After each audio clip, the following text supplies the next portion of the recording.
Okay, so, good hello, and welcome to the fourth arc of the Cascade game, part 14. Yep, definitely small arcs. Part 14, it is the 8th of March 2025. I'm Viktor, the GM, and here are the players. Hey, I'm Sean. I'm playing Falkwin, who's the mystical speaker who keeps a magic ally. Good evening, my name is Alexander, and I'm going to be playing Lockheart Dourf, who's an empathic speaker and exactly the sort of person you want interpreting the law. Hi, I'm Hannah, and I'm playing Myr'ra Pentergast, a Helborn Adept who sheds her skin. Hi all, I'm Chris, and I'm playing Nori Medium, a Half-Elven explorer who likes... Yes. Not very large or small. It's Nediam, not medium. I know! Did you catch that? You weren't supposed to hear that. I even tried not to panic when I said it, and just to make it... Hey, it's only like session 14 of... How many arcs have you been in again? All of them? Yeah. So don't worry about it, Nori. You'll get your name right. Okay. Next time, we just use other characters from games. Yeah. So just do Keldrat's intro. Do you remember Keldrat's intro? Yeah.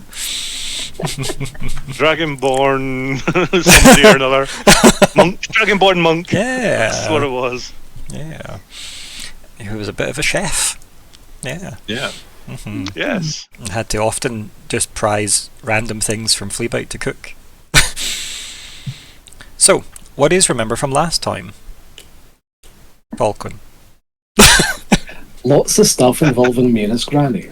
Okay, Myr'ra! I mainly remember stress. We were interrogated by my grandmother, having been warned to tell the truth, the whole truth and nothing but the truth.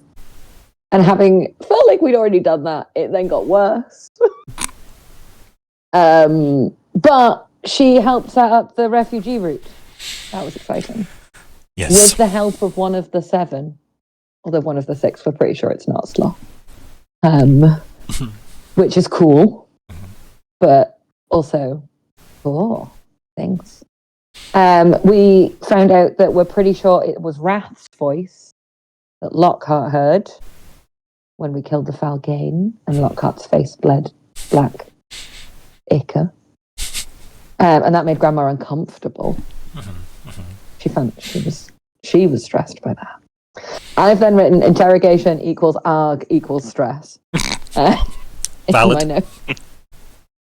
We were basically quizzed on why we broke the Iron Laws, which Iron Law had we broken, had we actually broken it? And we tried to hem and haw around a lot of that and tried to say that we couldn't speak about it.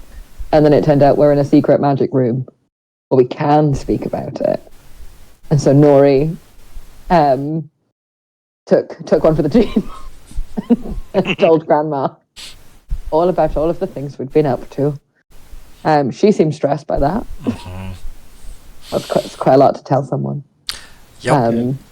Being head of the demonic Gestapo must have some privileges. as far as, your rooms go.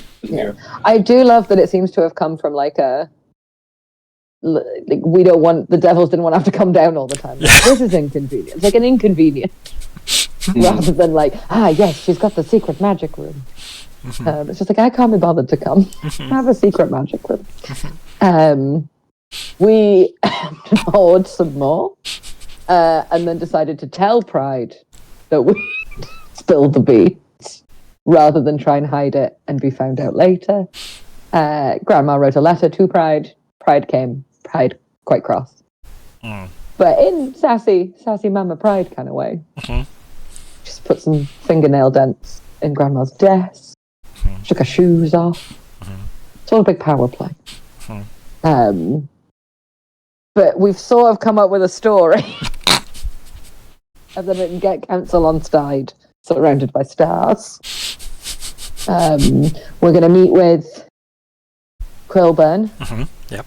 And then Margot to tell them our side of the story, which I I think by that point my brain was so fried that I went, we've got a story. I don't remember what the story. So yes, we're going to meet at my house. I've told my parents to leave. I'm just like, get out of the house. Just go for a coffee shop. You'll be fine. I'll tell you about it later. Yep. Do you think it's fair to say that out of all of the people who could have found out about Pride's shenanigans, Lady Featherstone would have been her first choice for, like, if someone must know, it might as well be that one.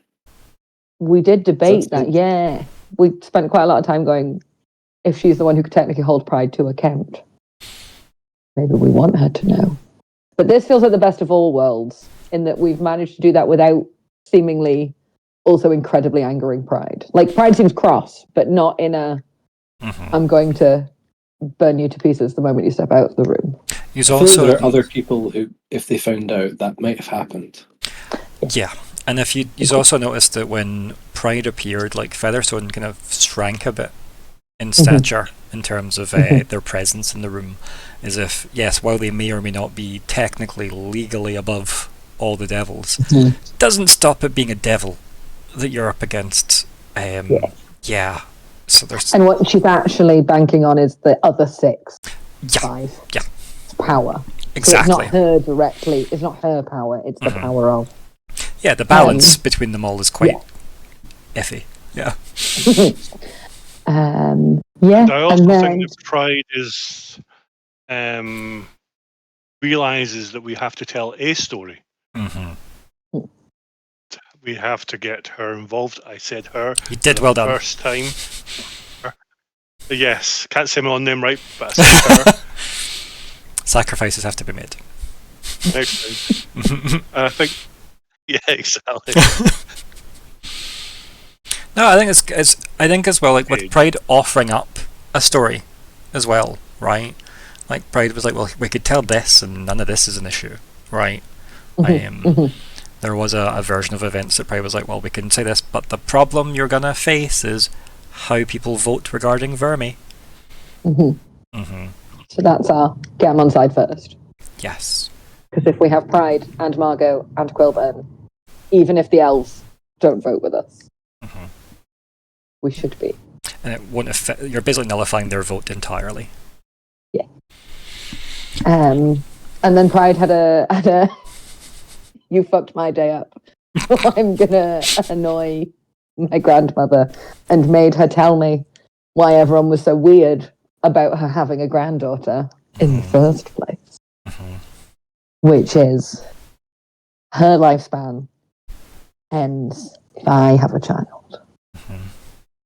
Dun dun dun. Yeah. I believe we're cliffhangered there. Yep. For my benefit, who was all weird about her having a grandchild? Is this a thing for all Barlen, or is this a thing for your grandmother? No, it happened a couple of places across your time in Sin. You've been there for all of it. A couple of people were like, "You're her granddaughter? That's weird." Or they've said, "Wait, she had a daughter?" Like, offhand comments that have been said throughout your time during Sin. Like Wrath said something. Okay. I think Pride said something in the volcano. Maybe Joy, maybe Ruin. Yeah. But a couple of times people were like, sure. Yeah, it's a bit odd that seemingly specifically Lady Featherstone had a child in the first place. Never mind a granddaughter. Yeah. And it now seems to have been revealed that it's because part of her deal involved her coming to an end if there is a 4th generation in that line. Yeah. That end the curse? Still to find that out. I mean, given where we cliffhangered, it's maybe not the worst place to pick up from. But was there anything else before we jump back in? I think that was pretty concise, to be honest. Yeah. KT was there and not, basically, as well. That was another addition. KT specifically left before Pride turned up. Because yes, that's the one. I was telling Lady Featherstone, sort of forgivable. I was telling KT, probably not. Yes.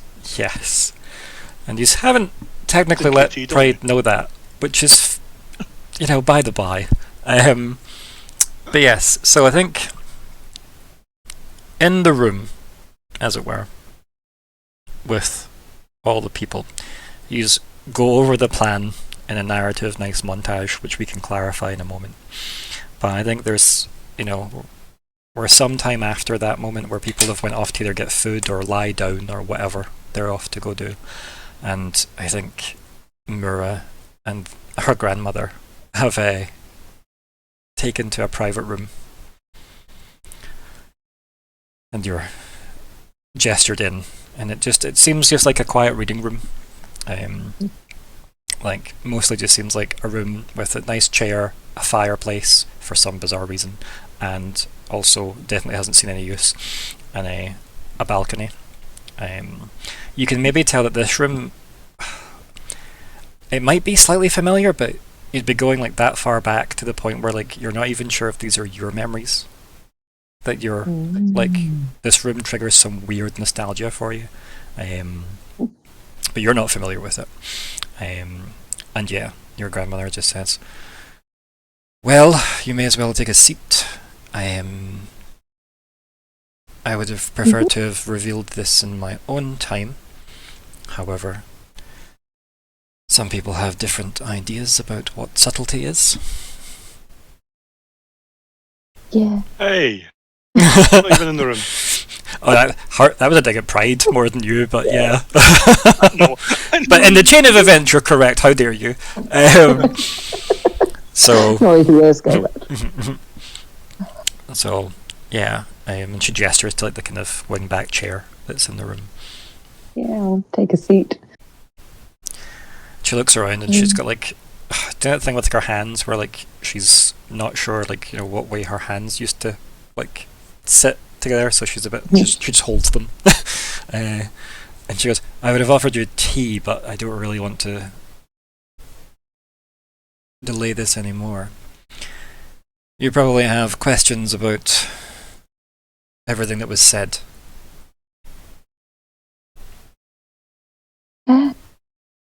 I don't really know where to start.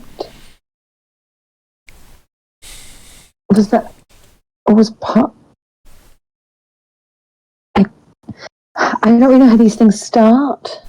I assume there's a chance things are added. It doesn't seem like something you'd ask for.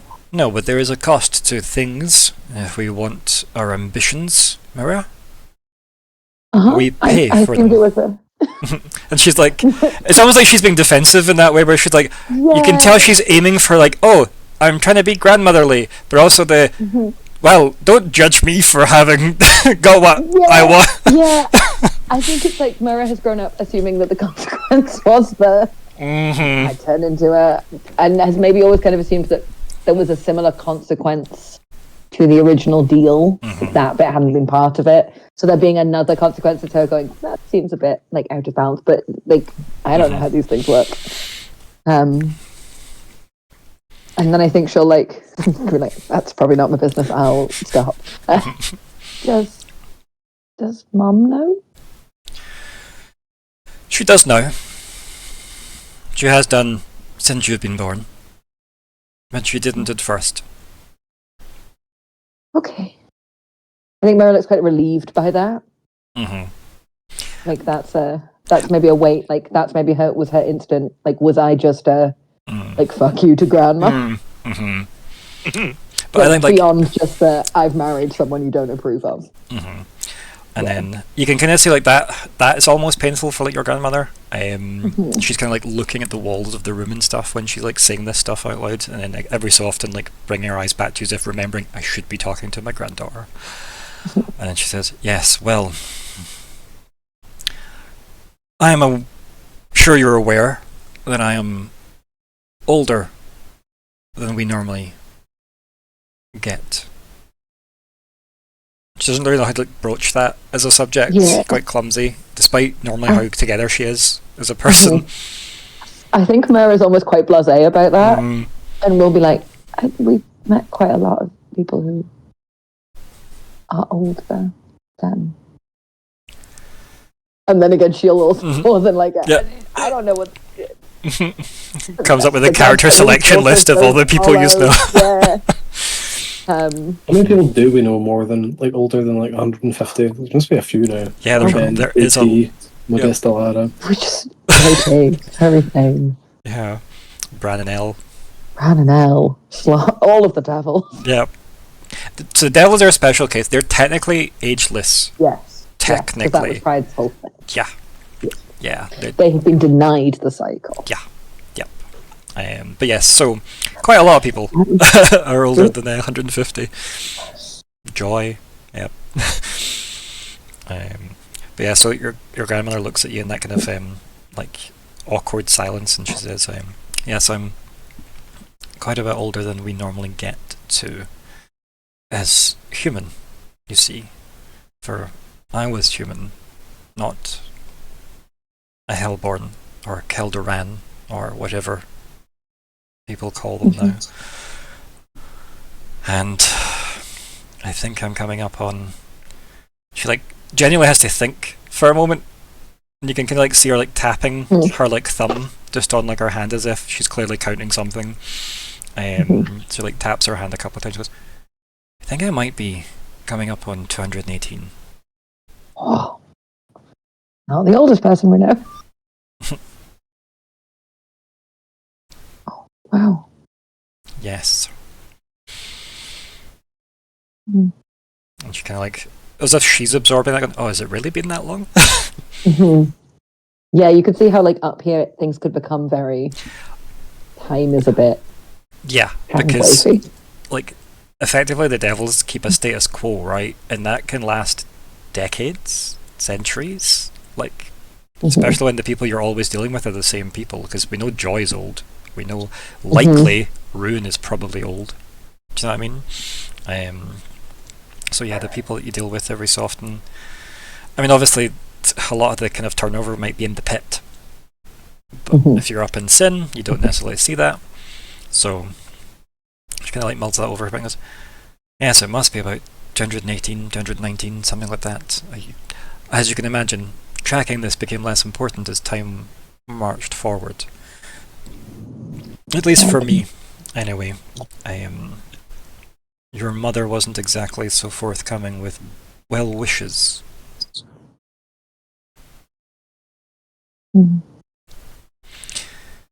What?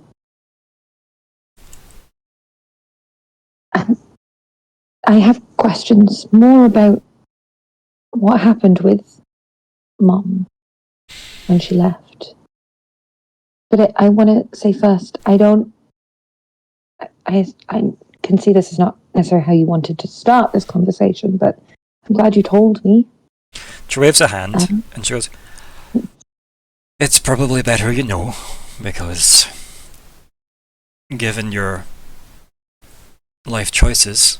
She kind of like looks back towards the door of the room as if implying the other people you consort with.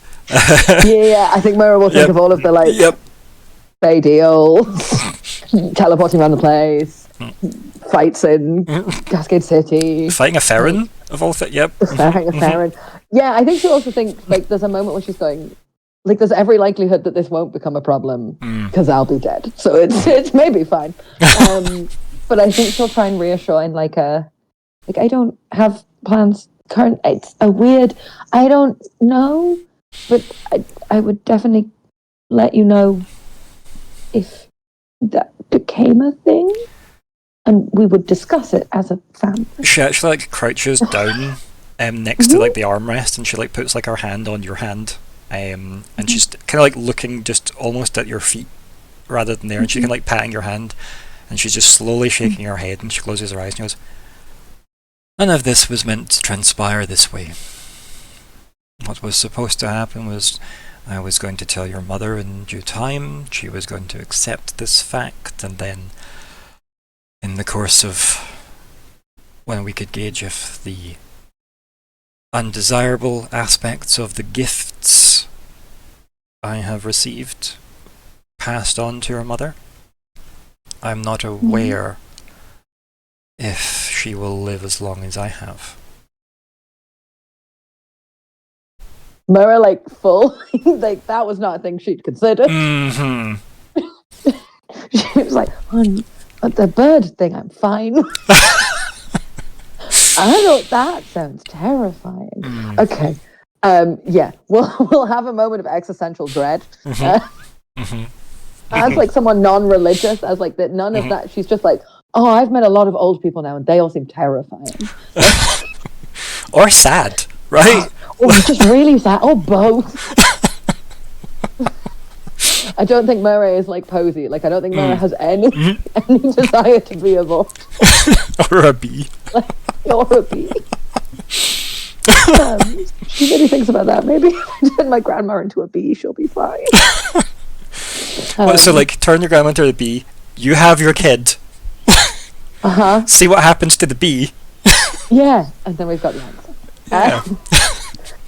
I think Myr'ra will sort of awkwardly pat Grandma on her hand, and that kind of like, I don't really know you well enough to give you a hug, but and like you can tell, like that's why like she's in this weird like posturing as well, like with her like weirdly tight-fitting like white dress thing on. She's like patting obviously your hand, and then she kind of like when you start patting her, it almost like snaps her out of it, and she stands back up and she goes, "Yes, well, your mother wasn't exactly thrilled knowing that there were responsibilities that come with the influence that I have garnered for myself. There were some choice words thrown around by your mother and myself." She adds very like okay, well done. Everybody to the eye stick. Well done. Tempers might have been lost. Lots of things were said that someone will regret.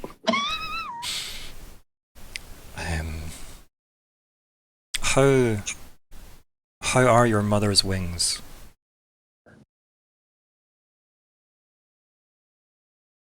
Have I ever seen my mother with wings? Yeah. Don't think so. No. Like ever. I will look confused.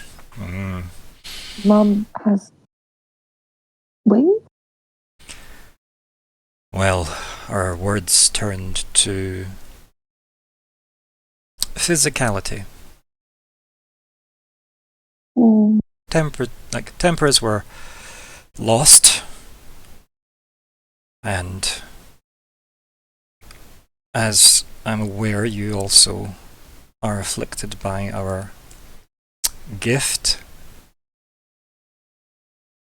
You understand it through heightened emotions and gestures vaguely to the sky. We will transform. Your mother is not immune to this. Oh. I thought it was just me. I thought it skipped her. You have a lot of birds coming up, Sean. Do I? Yeah. Oh. There were a lot of birds. I didn't notice. Were they black? They in fact were, yeah. But yes, what was that? Sorry, Myr'ra. I thought it was just me. I thought it had skipped her. No, but she was significantly injured when she left here. Well, I think she's okay. Maybe not in... I've never seen her transform. No, I imagine it would be quite painful if it was not tended to. You see, I have had many years to come to terms with my abilities. I have embraced them. Your mother did not. I should have restrained myself when she lost her temper. I did not. She got injured. She kind of looks genuinely like regretful at this, right? Like you can kind of like see that she's kind of like almost choking on the words as they're coming out, and it's almost like maybe this is the first time she's saying this out loud as well. And she goes, "And I haven't heard from your mother properly since." And then to find out that you were born Imagine my shock. What was supposed to happen was that your mother would take on my mantle here in Sin, my responsibilities, my duties, and I would pass after your child was born. She puts up a hand very quickly. This was long before you, of course. This was before we had fallen out. But it was planned this way. And there's no point fighting against nature. She says that, like, way more confidently than someone who's literally made deals to literally skip out of that. I also think Myr'ra will make me think of like her mother is probably like quite a strong woman, but not like this isn't her. This isn't what she would want. Like the woman who raised Myr'ra, like she's where the tea comes from, and the like. But you can see how your mum got there, right, with the nurturing level, because she never got that. Yeah, that kind of like But then, like Myr'ra has a moment like I can't see my mum behind that desk being like that. Not Lady Featherstone, the two. You know what I mean? Yeah. Like she's not. Yeah. Like she's spooky and she's ooky, but like she's altogether cookie. Making the devils sit round with tea. Like everyone, we're not leaving until. Okay, who has a biscuit? Ruin doesn't have a biscuit. Who has a spare biscuit for Ruin? Why have you taken two, Joy? You can only talk if you have the talking teacup. Yeah.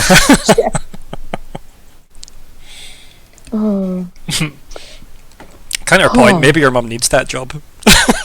Yeah. Maybe it'll make everything just a bit more jolly. But yes. Just say anything else to your grandmother in that kind of moment?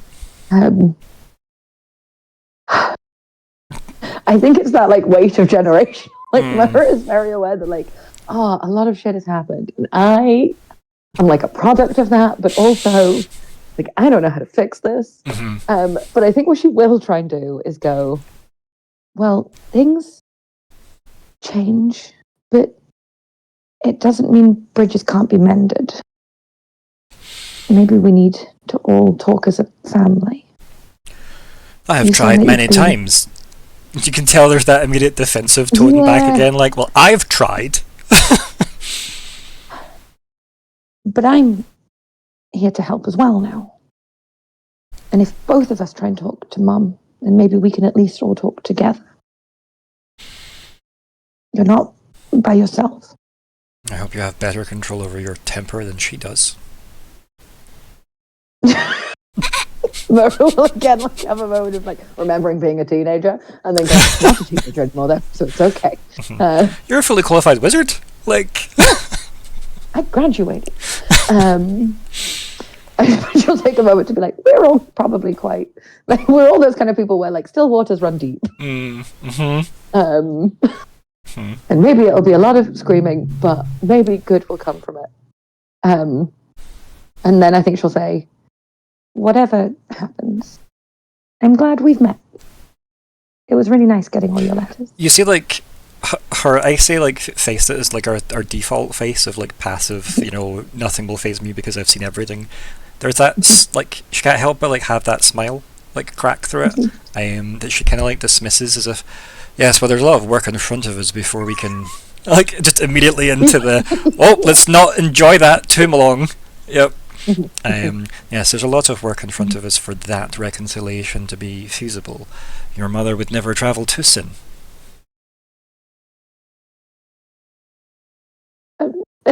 Myr'ra will probably have a moment like, maybe she no, she won't. But you've now also realised, like, your grand's like, well, you've came all this way, your mum didn't bother. Like, we could have had our meeting, you know, but obviously in her head it's like, clearly it'd be in her house. Yep. Well, maybe you could come and see the house that you bought and that I grew up in. She kind of like looks You can tell she wanted to say something defensive again, but she stops herself. Like, she catches herself for this one. She looks and goes, "Yes, I'm sure that your mother would see that as an olive branch." You can tell like she's straining with that. Myr'ra considers a dove joke and then doesn't. Yeah, yep. But like you can tell like it's almost as if she feels like that would be weakness on her part. Yes. But she's trying to sell herself on it. Yeah. Myr'ra's so tempted to offer like, "We're going to this place called Dinosaur Island." That's neutral ground. Have your family drama on Dinosaur Island. Yeah. Hey. Yeah, maybe we could get a holiday home. This is where it turns out that Dinosaur Island's actually inhabited by Falkwin. That's what the dinosaurs are. It's like the Azkaban of the really bad Falkwin. Weirdly, my brain went down like a Velociraptor therapy route. And that's where my brain went. The best therapist. Yeah, I think Myr'ra will like acknowledge like I think there's probably still lots to do. But we've met, and that's a good start. Yes, and she'll like almost have catching herself and goes, "Yes, we have met, and I am grateful that you journeyed here. That was foolish of you, but it was nice to finally meet. Letters don't quite carry the same presence." And again, if my letters didn't send it, I do send thanks for all of your kindness. She just waves a hand at that as if, like, why even? Like, what are grandmothers for? She's very, like, formally. Wants to hug her. He doesn't know how to do that. But I think we'll try. Yeah, you go up and hug her. Yeah. Like, this is awkward, but, like, you're my grandma. I'm going to give you a hug. Yeah, and like you like go in and you hug her, and then like much like the almost slightly awkward hug that she gave you at like the front door as well, like that kind of awkward. Oh, yep, hello. You can kind of feel like you feel the tension that she carries herself with. And after like 10 seconds or whatever, like her arm, like you can feel the arms pressing into you and stuff as well. So you actually get like a proper hug back. And as you are hugging, you kind of just hear the like almost the last thoughts of our conversation, just being like, "Let's hopefully put all this nonsense to bed." Oh, I really hope so. And Myr'ra will just like hug tighter for a second. I think we can have a nice little fade out on that scene between the two of you. But yeah, some more insight into the. I have so many questions to ask Mum now. I mean, I have a question for Hannah. Do you think that Myr'ra would ever bring up the fact that, like, yeah, I made a deal with a Fae to try and help this? Not currently. Like, very much not at this moment. Because that feels like that feels like me under Iron Law by myself. Well, Jet's there with you for different reasons. So true. Me and Jet. The holding his telephone. Yeah, the international telephone system he's setting up. Yeah, I think Myr'ra at the moment is quite happy to just let that slide under the table. And I think also, like, as an academic, is interested to be like, has that now been done? Like, I have been given the ability to start this, and therefore that's my... But she doesn't know. These things haven't happened for 900 years, so... How manipulative is Myr'ra? On a scale of pride to Lockhart. Oh. In a scale of trying to get grandmother to cascade, your final words as you're leaving the room are, "If we survive this trial, maybe we can try and fix this." I feel like Grandma gets that vibe. She knows we're on thin ice. But yeah, I think that Myr'ra is quite well that they need to get through whatever the fuck they're going to have to deal with before she can start doing big. Okay, wear your get along shirt. fix this problem. Who has the speaking cup? Yeah.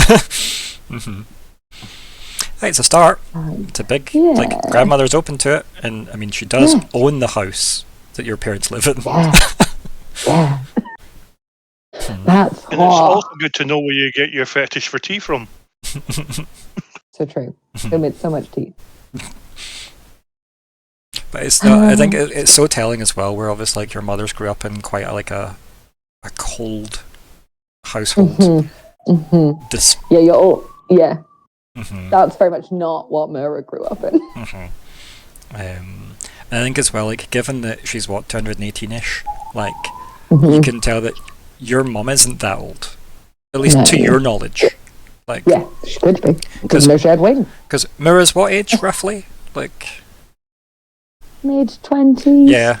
So like, Yeah. if we say like say 25, and then your mum's likely to be what, possibly like between like the 50 and like what 70 bracket, like somewhere in there. Do you know what I mean?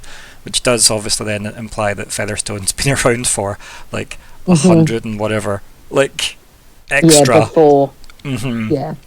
And clearly maybe lost parts of themselves in the job or whatever, given, you know, even coming to terms with, okay, well, I'm going to have a kid because that's what she wants, right? Despite the fact that she knows that will, like, she controls the curse if she doesn't have a kid.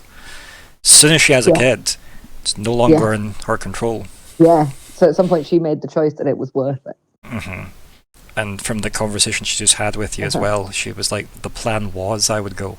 Yeah. But your mum didn't step up. That's the problem. Yes, my child should be a doctor. You want to be an actor. Want to be a magician, Mom? Okay. Oh, yeah. So, what's everybody else up to when Myr'ra rejoins the gang?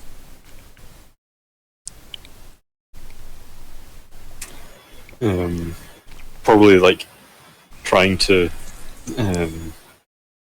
potentially see if there's any Iron Law like stuff in the library. Okay, yeah.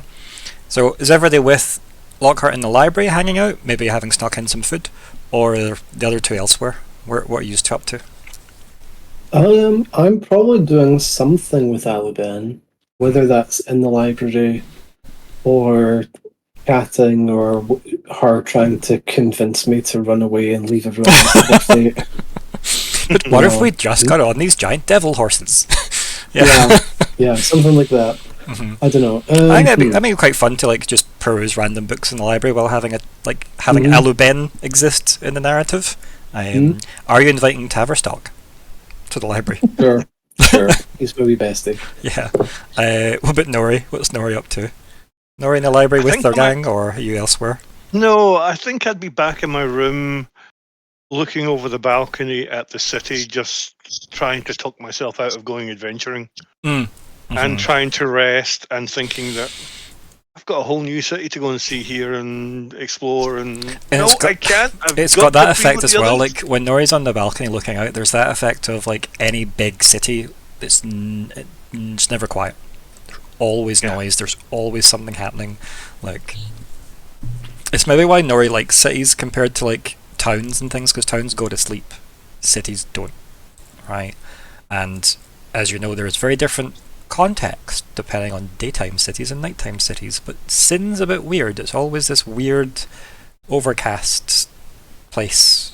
And remember, we still haven't answered my question yet about my own family, so maybe that would be playing in the back of my mind whether I want to go and try and investigate. Where do you think you'd find Nediams. answers about that here, out of interest? Like, if you're curious enough to look. If we're going by human standards of naming your children, is there a Nediam family within this city? So who would have that info? Nearest pub. You can head out for a pub if you want. Are you going to go to some upbeat Sin establishment, or are you going to descend the volcano? I'm hoping it would be Sin rather than down at the moment. But obviously, if I don't find anything up here. I would Down is a wonder, long but trip. That's another adventure. Yeah. That's what I was going to say. That's a bigger adventure. So we've lost Nori in the pit. Exactly. So that would be preying on my mind, sitting at the balcony, but knowing that I can't just... Yeah, maybe you're in the library balcony away then, from right? here. Maybe that's a good place to put you, right, rather than your room, right? I think it's more interesting if you're maybe just sat on the balcony with like maybe your feet over the edge or whatever, just listening to the city. And inside we've got obviously Falkwin and Elves looking over some books with Taverstock pointing out the favourite books, that's the ones with pictures in them. And then obviously Lockheart looking up whatever he's looking up for his iron laws. So in terms of specifics then, is there anything you want to pick up specifically, Lockheart, from the books? I guess I'm looking at precedent of how has there been like cases regarding people breaking iron laws that has like come through sin, because obviously this is like quite specific to sin. I'm guessing most of the stuff here. Yeah. So that's what I am looking for. Is like, has there been much of cases coming from here? Give me a roll for your perusal of the books. What about yourself, Falkwin? Anything specifically taking your fancy that you want to have a nosy through some books for? Reading. Nothing strikes my mind, honestly. I think It's okay. maybe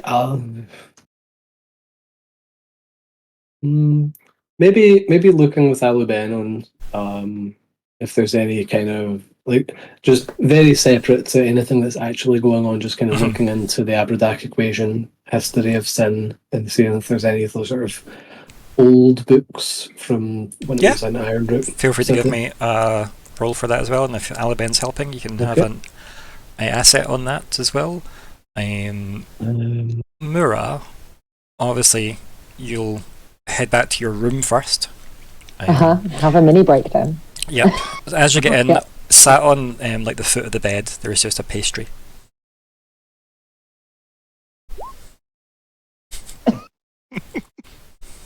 I look at it suspiciously. Yeah, it looks a tiny bit crumpled, but it's there. Yeah, it's obviously cold by this point, but yeah. I pick it up and I eat it. Yeah, it tastes nice. Got a bit very, very strong, maybe too much cinnamon has been used.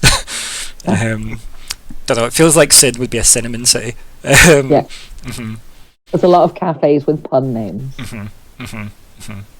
But yes. That would have went aniseed, but anyway. I mean, yeah, potentially, right? I mean, I have to admit, I prefer aniseed over cinnamon myself. Some aniseed Blackpool Rock. Right, okay, so Lockhart, what was your final toll? So I did want to check this before I... Okay. So I went with best case scenario. Assets, my legal textbook. Okay.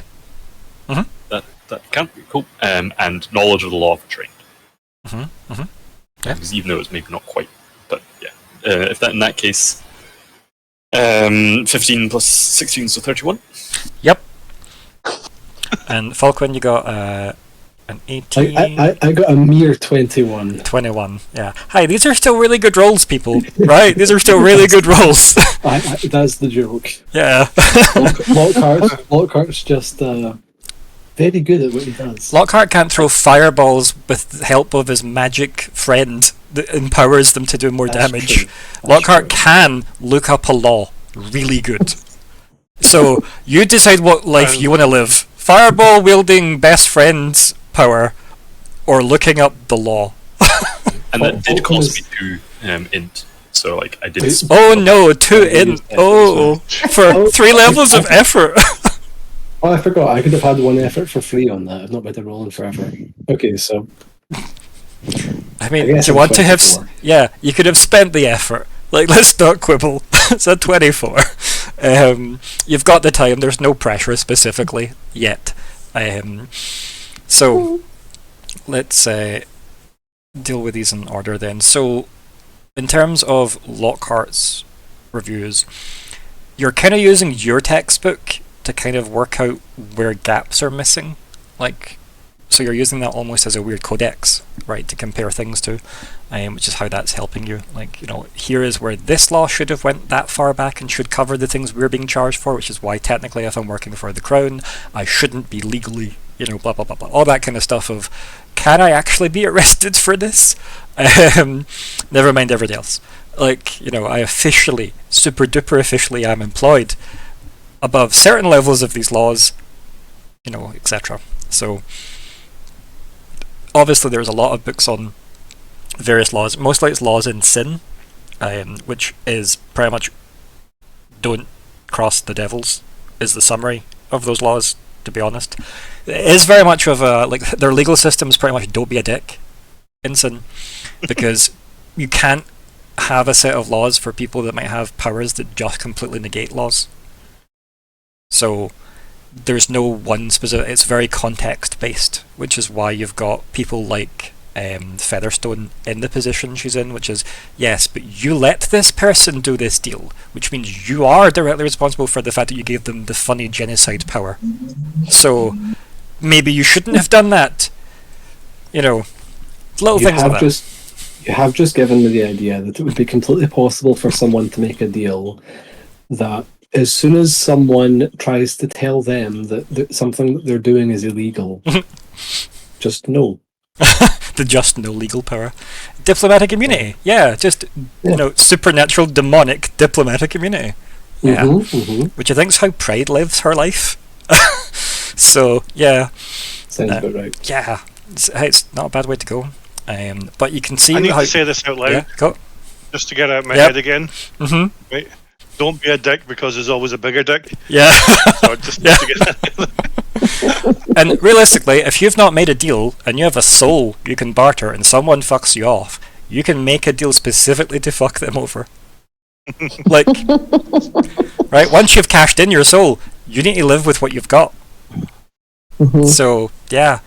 Being a Barlen isn't necessarily an amazing thing. Especially not when there's, like, potentially a heart piercer serial killer out there killing them. So, yeah. Remember that. Yeah, remember that plot thread about, yeah.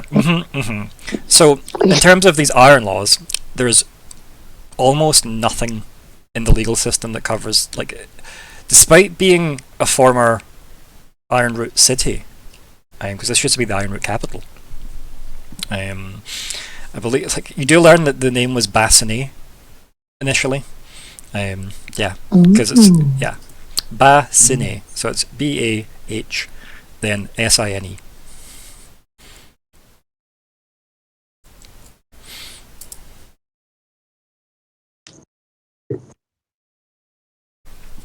And that was its original name. And very much got turned into Basin by locals. Which then became Sin for the devils. So it has been reductive ever since. So that is pretty much most of what you learn, sadly, because a lot of this references stuff like, these are so far removed here from anything that would even remotely broach Iron Law, because the devils feel responsible for the Fae. And that's a loose statement of they don't feel responsible for the Fae.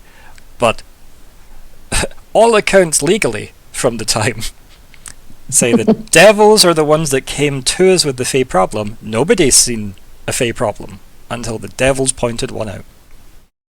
So people have put two and two together. And we're like, the devils probably did something that caused the Fae. Yous know, obviously with grander context, it was stuff that Sloth and his master plan seemed to have went completely wrong.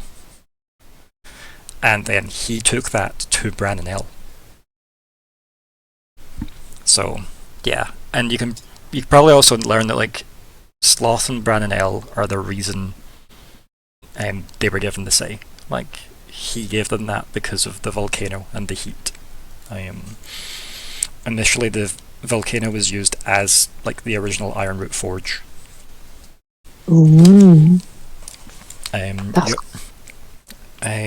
You get reminded. As in possibly where the swords were made.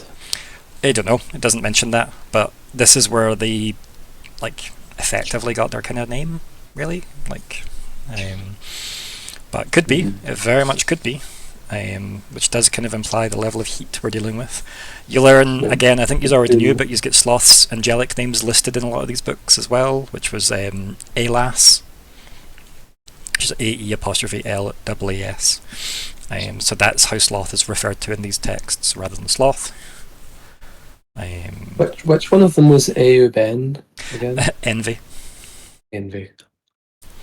Which, weirdly, has a connection to this current plot thread, doesn't it, Hannah? Mm-hmm. Yeah. That's who Grandma made a deal with. Yeah. Imagine envy. But just You sort of never finish asked why that. you made the deal, did you? That's okay. Seems like too personal a question. Lockhart. That there wasn't really any like landmark cases. Basically, it wasn't. No. If it happened, it wasn't written down, so it probably didn't happen. Like, there would be notation in Cascade City that you'd maybe want to look at, is what you're learning. Like, if there was anything, it would have been done there. It would have been the council members that dealt with it, and the records would have been kept there. So there's probably a records room for the Grand Council in the Grand Council building. So if you'd want to find anything out, you'd just go there and look it up, basically. You've have been in the records room, I think. I'm sure you've looked up, like you spent a day or something looking up stuff in the records room as well. So basically you'd need to go back there and see specifically keyword search Iron Law. Because I guess with like a 31 or whatever, you got stupid numbers. There would have been cases mentioned, but only in like case name only here, if that makes sense, as things to go look up if you ever needed to for, citation or whatever, just because it's not a thing that really matters here, realistically. Yeah, and I think that's something that Lockhart was essentially just trying to work out exactly, is if there was things that had happened. See, if there's no information. Well, remember, like I said this from way back in the first arc as well, and through the second arc, people do make deals with Fae, or say they have, and people blame things on the Fae, and these are breaches of the Iron Laws in name only, right? Because if people are saying this stuff, it's implying people have broke these laws, so they have to be taken up with the Grand Council. Unfortunately, you can imagine how thrilling that is for the Grand Council when they hear about someone's like, oh yeah, I just did it because I accidentally killed that guy's like wife, and then he stole my farm, and now there's 4 cows missing in the woods. Like, so it's the Fae's fault, right? Because who else would steal 4 cows? 4 cows don't equal a wife. Quotes, Stop writing it down, Alexander. So you're saying there is an equivalency, there's not 4. So, that's the kind of stuff that's referenced. Like, these are the case numbers you'd maybe want to look up if it was important. But because people in Sin, even in the pit, people know the Fae scared the devils.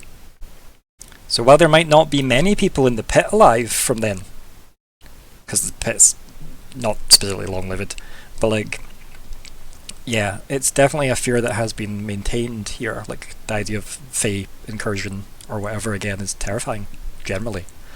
As you well know. People keep telling us that. Fae are dangerous. And we keep going, no, he's lovely. Yeah, Kyril is Have lovely. you met him? Yeah. I actually, I was out, I can't remember what, I was out anyway, and it, like, something happened that I was like, oh, Kyril popped into my head for whatever reason, and, because he was always in my head, of course. And it was the line he said when he stopped and looked back at the people, and I think it was yourself, Myr'ra, that had asked him a question. He's like, I'd very much like to have lived a life judged by these people. And it just came back to me, and I was like, Kyro's lovely. Just that fleeting thought. It's just the thing where we can't just go, he's just great. Mm-hmm. Like, he's just a nice person, let's leave him alone. Lockhart's like, would have let him die. Yep. Which fair, like, he is scary, but also he's a delight.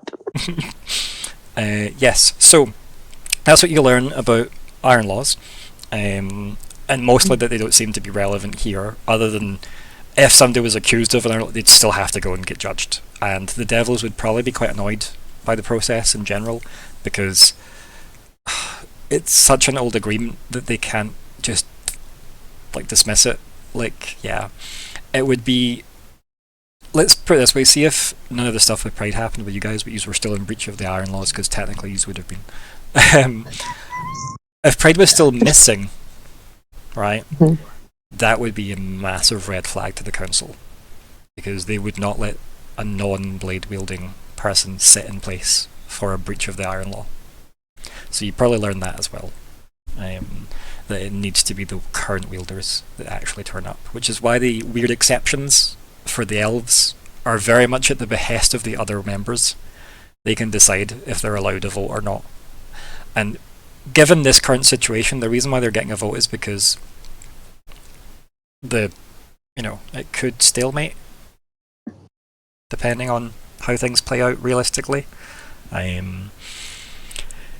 That's also maybe a reason to not give them a vote this time based on the numbers at play, right? So you just don't know if the elves are getting a vote or not. But they also have to all agree unanimously for their one vote. If they disagree, there is no vote. It's a very weird system, but it's very much like stapled on as an afterthought because the Iron Roots are gone and didn't put something in place to say who's next. And I think the Gold Leafs would have been next, but then they fucked off. And they were like, we're kind of okay just doing our own thing over here. Yeah. Maybe murdering all the Berlin. Yes, potentially murdering all the Berlin. Yes. All the schemes of the Gold Leafs. Yeah. But yes, so that's do you have any questions as a group about what Lockhart rolled? Because the 31's good. You could probably ask a question or two if you've had anything more than what I've offered. I'll see if the knowledge is here or not.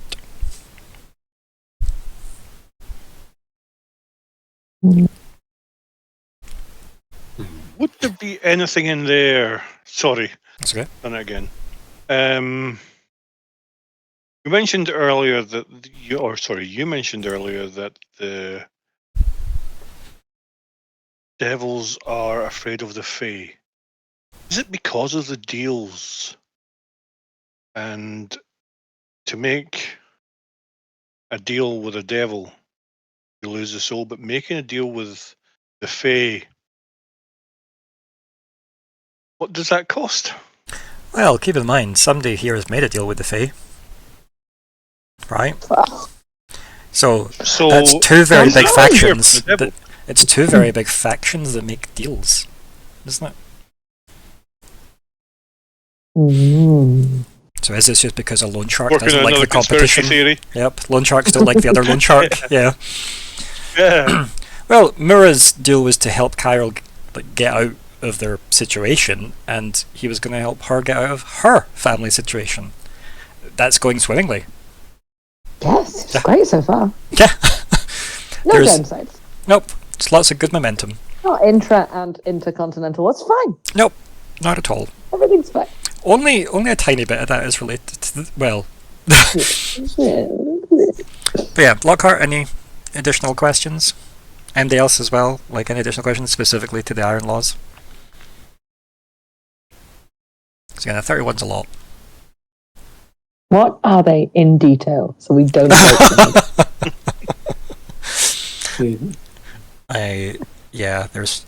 There are many. So we could just pull up the rules of acquisition. I'll just use them as a base template from the Ferengi, right? No, obviously they are very, very plot specific. Jet out number one. Yeah. Well, this was like the Wednesday game again, just before your time with us in the Wednesday game, Chris, where I was like, oh, so we're in a city run by a bunch of noble houses that all fight for the controlling interests in the city. What are all the noble houses called? Nope, it doesn't matter. And like, what? It's like, just know there are like about 18 of them. Like, okay, but what's like their heraldry and stuff? I'm like, doesn't matter. Here's the two that you need to know. We'll talk about it then. Exactly. We'll talk into one. Yeah. Until the plot. Everything we come across now. We're like, is this breaking an iron law? Okay, we're fine. Yep. It's breaking an iron law. I mean, you can tell a lot of the Iron Laws were put in place to maintain the stability of the table, at all costs. And We can just think through all of the things we are aware of. yeah, Now these are- potentially also a gold leaf elf murdering Barlet. That also feels like that would be bad. Mhm. Although weirdly less bad because the gold leaves technically are guests to the table, True. right? Are can I get that as a quote in writing, or is that somewhat hyperbole of slightly behind? The iron laws were for the stability of the table. Yeah, no, like ultimately they were for the stability of the table because the table's what kept everybody safe during the Fey War. The Fey War was a massive problem. This table was made to fix that. It did fix that. Thus, table good. And the table is very much sort of the swords are the marquee feature of the table. Yes. Right. Yeah. And the swords are the ones that have kind of maintained the members of the table. Mm-hmm. So they're the whitelist, if you will, for the server, right? They're the will of the table. Seemingly, they have picked all the rulers, but keep in mind the devil sword's different. So the demon blade works very differently than the others. It doesn't just randomly pick a person to rule. They decide amongst themselves who wields it. How that works, nobody really knows. And obviously they've never went into detail about it. And the first blade is a person. And the first blade is a person, and the fourth blade is... A hammer! Hey! Yay! We won the pub quiz. Mm-hmm. Oh, I still love that Colin said, yeah, but you could have made it an axe for the dwarves and it would still be a blade. I'm like, yes, but that's less funny. It needs to be a hammer. Otherwise it's not funny. Right, so, as for Falkwin's role, okay, Interested in the pre-devil history of the city. which I think you got some of, obviously, by proxy there as well. So again, I actually thought I'd missed something at some point. I thought you were already addressing me. so yeah, like again, it was kind of just because a lot of it's overlapping detail anyway. But like, yep, the city was originally called Bassanet, founded by obviously Brananel way back when. Became the capital. The Ironroot had places all over Caldera. This place used to be a massive forest. Massive. This forest fed the other forests on this continent. So the How do you mean fed? as in the seeds were here and they grew out. So the goldleaf forest and the bronzebark and silverthorn forests were all connected to the ironroot forest once.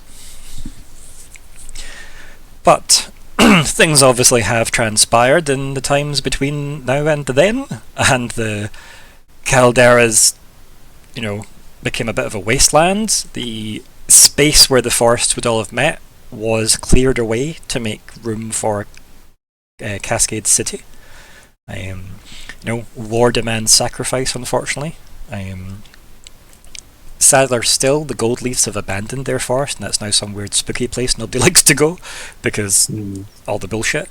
And I think if you guys are like piecing things together and potentially believing the reports from Lady Featherstone, if indeed the Heart Piercer happens to be gold leaf and they've got that level of like illusionary or mind altering abilities, you can imagine what ghosts in the gold leaf forest might be, right? So that's why people don't just venture there. But also you get some people that just think, but what have they left behind? Because the gold leafs were... Yeah, exactly, right, exactly. Treasure hunting. Just saying, gold leaf forest is probably full of a lot of really, really high level stuff. They kind of were like, what? Oh, don't tease me like that. I'm not. I've never been shy about the fact that the gold leafs are super up there. They were like one of the strongest magic people in the world. Like the iron roots were very practical, which made them powerful in their approach to everything. But the gold leafs skipped that because they didn't have to do that because the iron roots did all that. So they went for all the magical cerebral stuff. Like they're probably the most intellectual species left, other than the remnants of the Saurians, right? And the reason the Saurians are so, or were, because again, back in the day, the two biggest civilizations were the Iron Roots and the Saurians, the massive Saurian kind of empire thing.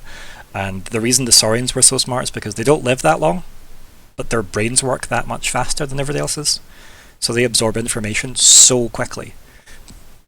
But because their lifespans are like basically half of everybody else's, like they kind of need to pass that on, so their ability to communicate with each other and teach each other and everything is like so much more advanced than everybody else. So their sense of community, etc., massive. They also got a lot of room to do that because they had that whole slavery problem, right? So all the menial tasks that would take away from them educating their young were sent to the Rakashans, sadly. And then obviously eventually at some point they had a massive revolution, decided actually we're going to free all the Rakashan, and that went really, really well for them. Yeah. Hence why their empire fell to bits, unfortunately. And the Rakashans went, we are glorious and great and we're all cats, and fuck the Saurians.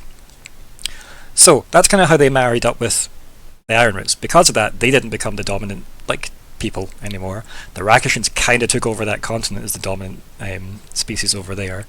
The Goldleafs basically would have been the dominant species here had it not been for the existence of devils.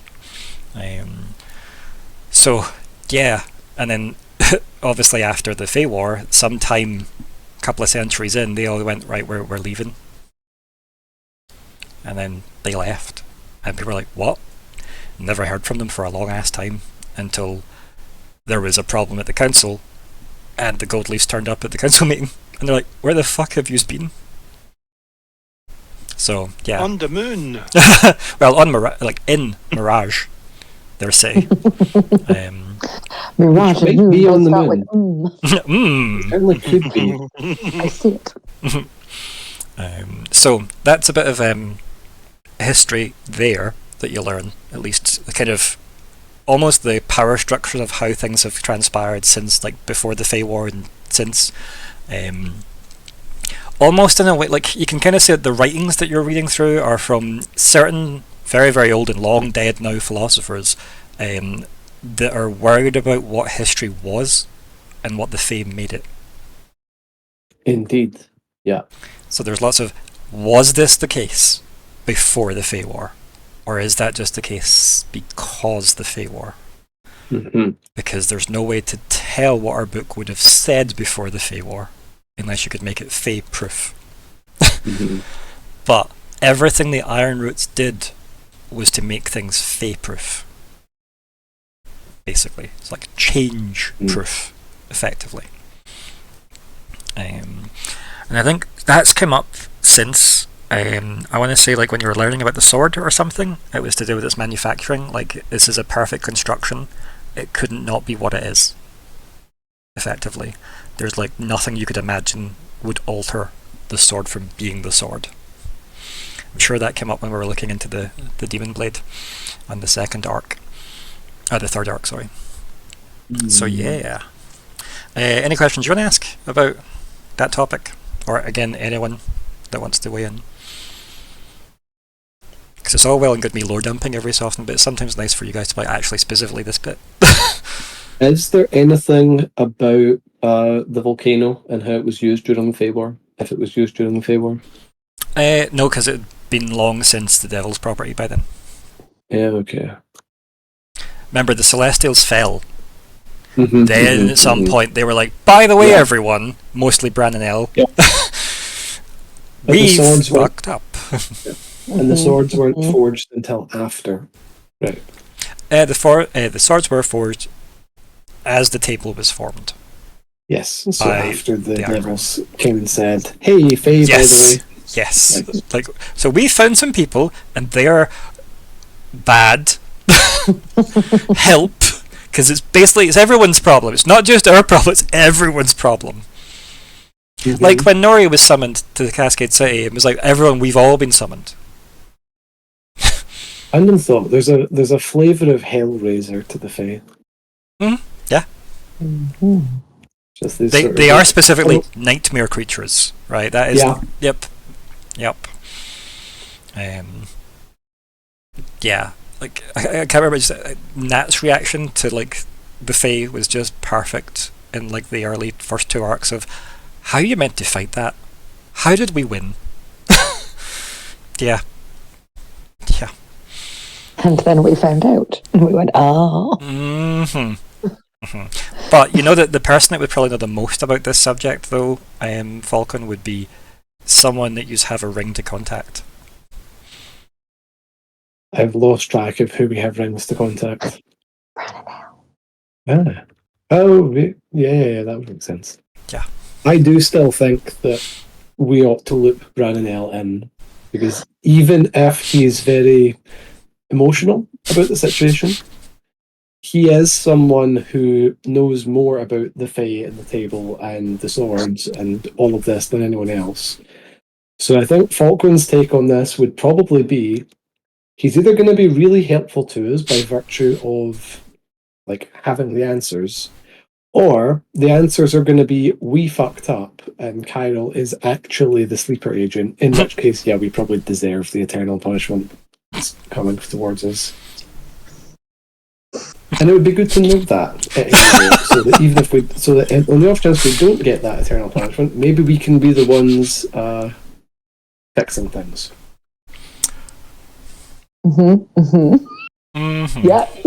Yeah. Also, it was like last week for him, so The truthful I also here's a question, right? Sorry. So might lead him to despair. But do you think he can detect Fae activity? Oh, maybe. Oh no. So in order to protect Kyle.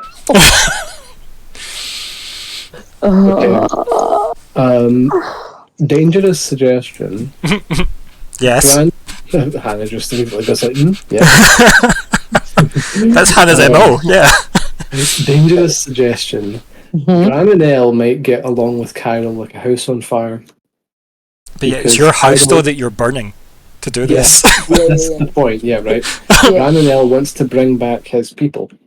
And Kyril, as a Fae, doesn't want to bring back his people. We hope. No.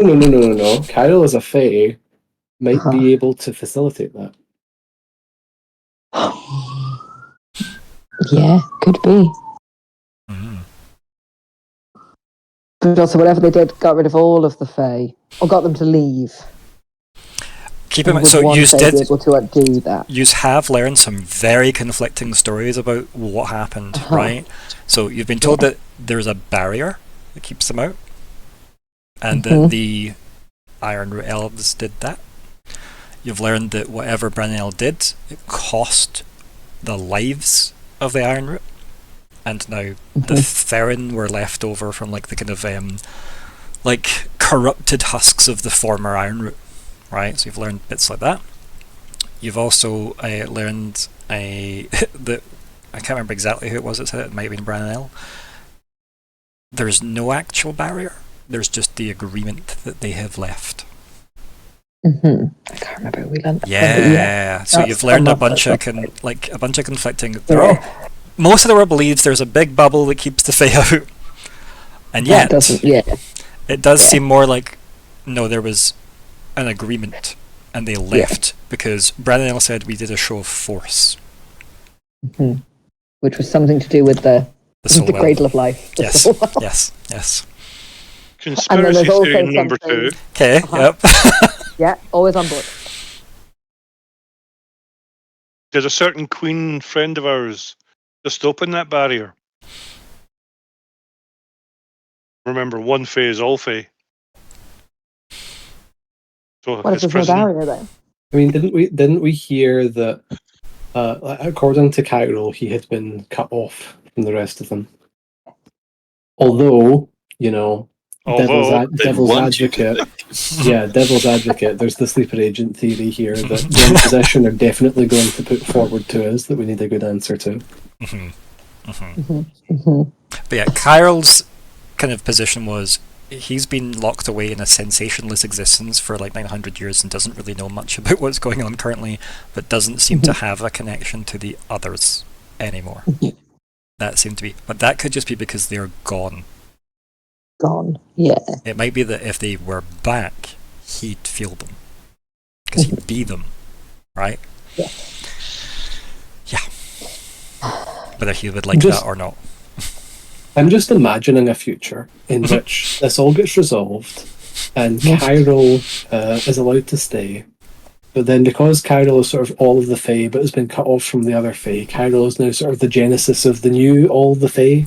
So I'm just imagining some like primary school in Denk with like human kids and Fae kids. And one of them's just like, Miss, Timmy's rewriting the past again. Timmy's made it recess again and I've run out of my Lunchables. I can't have a fifth recess.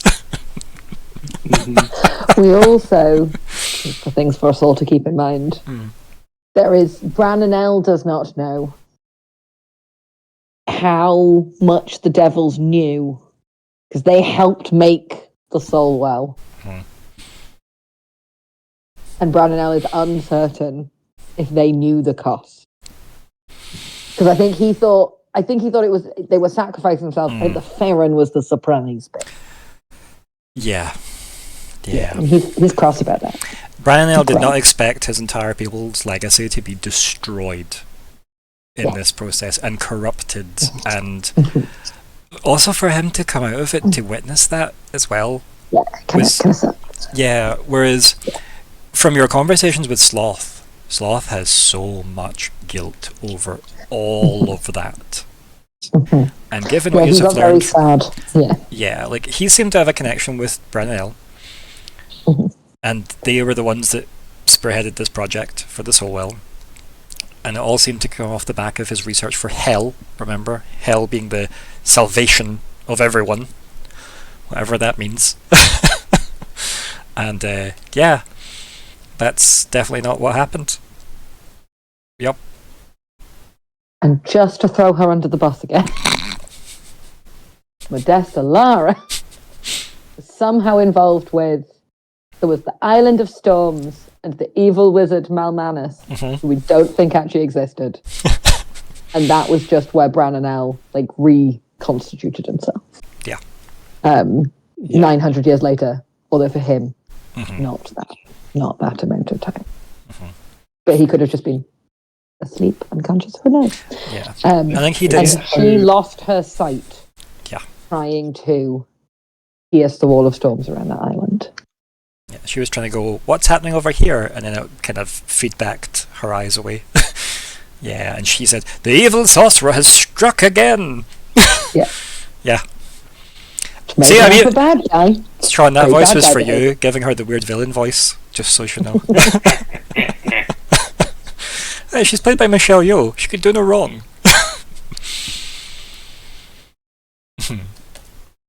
So, I didn't like her in Wicked. I mean, I did have her as Michelle Yeoh long before I seen Wicked. Long before I knew she was going to be in Wicked. She's iconic, but she's not got the best singing voice. No, but she plays that role very well. So if you just delete all the singing scenes. It's going to be a problem in the next act, though, because in Act 2, Madame Horrible does have quite a lot of singing. It's fine. You can take earplugs. It's fine. Also, Michelle Yeoh, we love you. Don't listen to Sean. And his hate campaign against you. She's an icon. On International Women's Day, no less. Yes! International. The timing. I spent quite a lot of today saying. Yeah. Oh.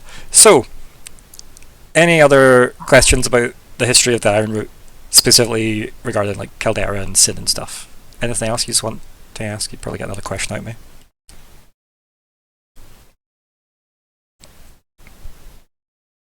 If we want to ask deeper on there was something about the perpetual power thing. Oh, the Adept. Coming from possibly the Forge. Oh yeah, the reason I asked. Pride was just like, have they not solved it? Yeah. Or somebody said. Yeah, I think there's very little on that. I know, I totally forgot that was the actual whole point of it, you asking that in the first place. It's because we spoke so much about everything else, and none of it was about Siri yet. Normally our amazing detour. But yes, there's no real mention of like the Abradak equation specifically, but there is mention to like stuff that's clearly affected by it, if that makes sense. If you're looking into this route, but this isn't the location for that information, is what you're learning. You would need to go elsewhere for more detailed information. And it would need to be probably an actual historian on the Iron Route, or an Iron Route. I still think we should talk to him. And from what you can tell is, it does seem like Bran and El built this city. Which means if it was the Aberdac equation that was used.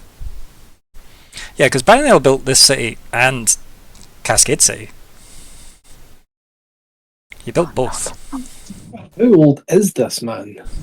I know he's been in stasis for like 900 years or something, but he was already like not old. He must have been old already during the Fey Wars, right? Could ask him. Hey, Brennan, can you tell us your age? Yeah, and keep in mind the Iron Root and the Saurians were like some of the first sentient species on the planet. So yeah, just depends how many Iron Root kings were before him, because he might be real old. So, you've learned that you'd need to go elsewhere for more detailed Aberdac information, but it's either going to be something Branagh knows a lot about, or an actual historian on the Iron Roots. Which, you get people that study that, because obviously it's an interesting thing, right? They did a massive amount for the world and they're now gone. So, lots of people have tried to like study that. Especially because, let's face it, a lot of people don't know how the fucking swords work. And they feel like if they can unpick back far enough, they could maybe work out how did they make things, because no one since has been able to replicate the material that the cities are made out of. And you know the devils haven't built anything. They've just covered it up. Yeah, they've repainted it. Yeah, literally just repainted everything to look more celestial.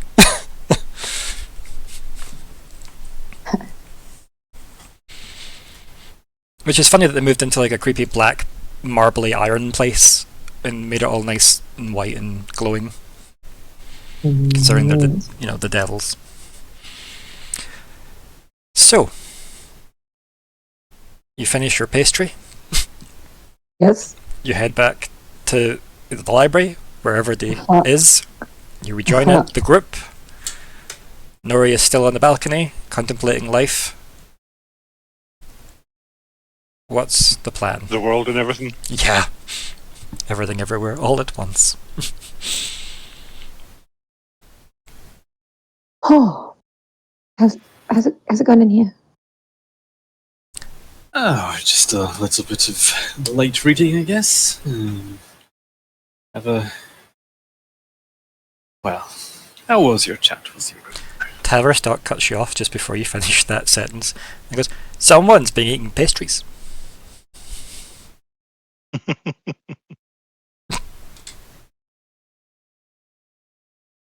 Yeah. There was one in my room. Was it from you?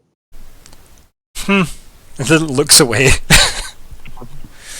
And like is staring really hard into the book that obviously Ben and Falkwin are reading, but obviously not reading it, just doing that, looking anywhere else but you.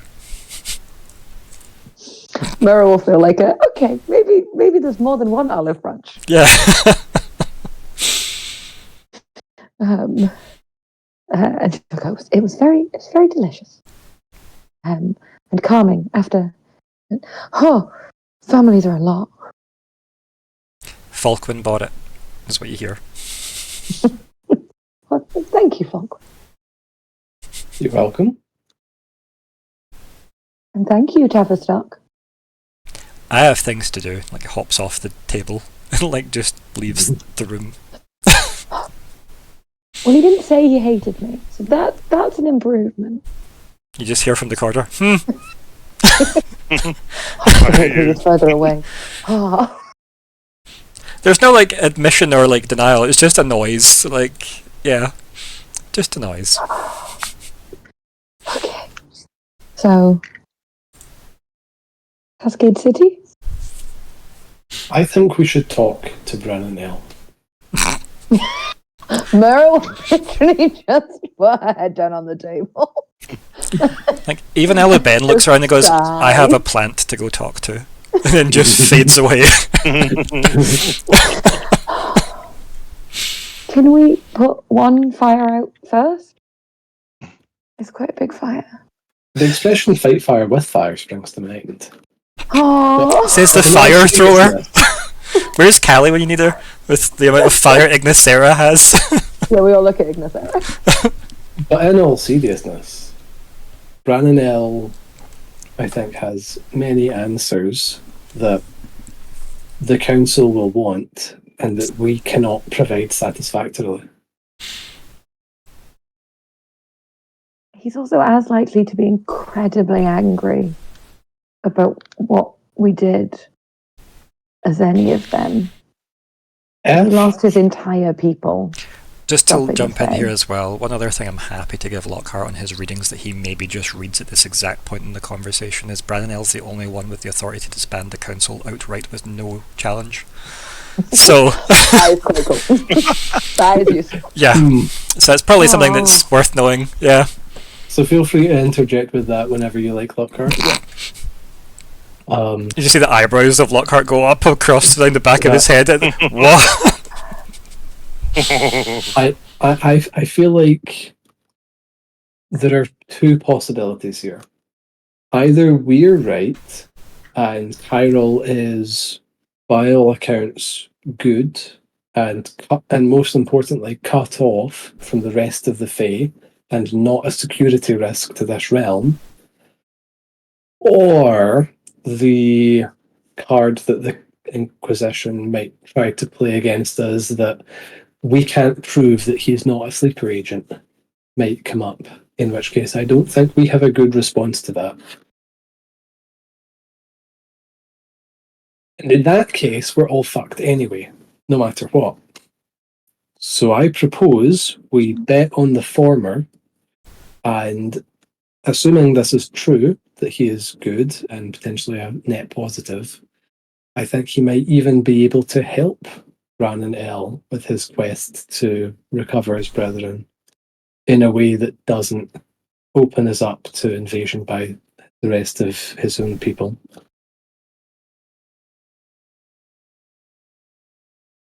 I've kind of been sitting on something again. It was going to be an ace in the hole if we needed it.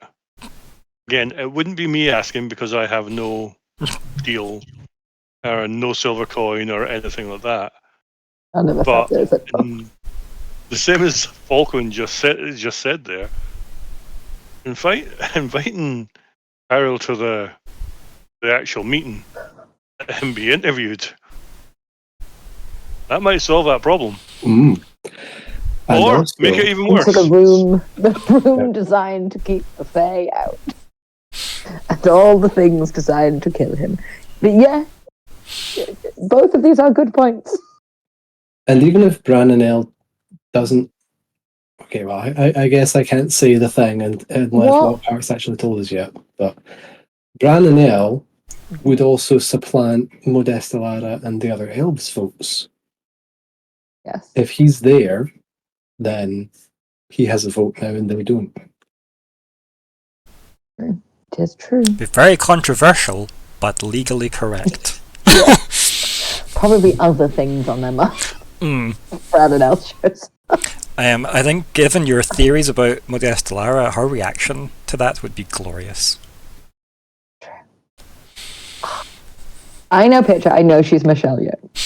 She is Yzma from the Improved New Groove. In my head now. Like maybe Michelle Yeoh as Yzma. Yeah. I mean, I can see that. Yeah, that'd be awesome. Poison for Brannon L. Brannon L's poison. I think, Lockhart might say, ruffling through some of the books. The involvement of Brannon L raises some curious aspects of these Iron Laws. Two of which I will go into.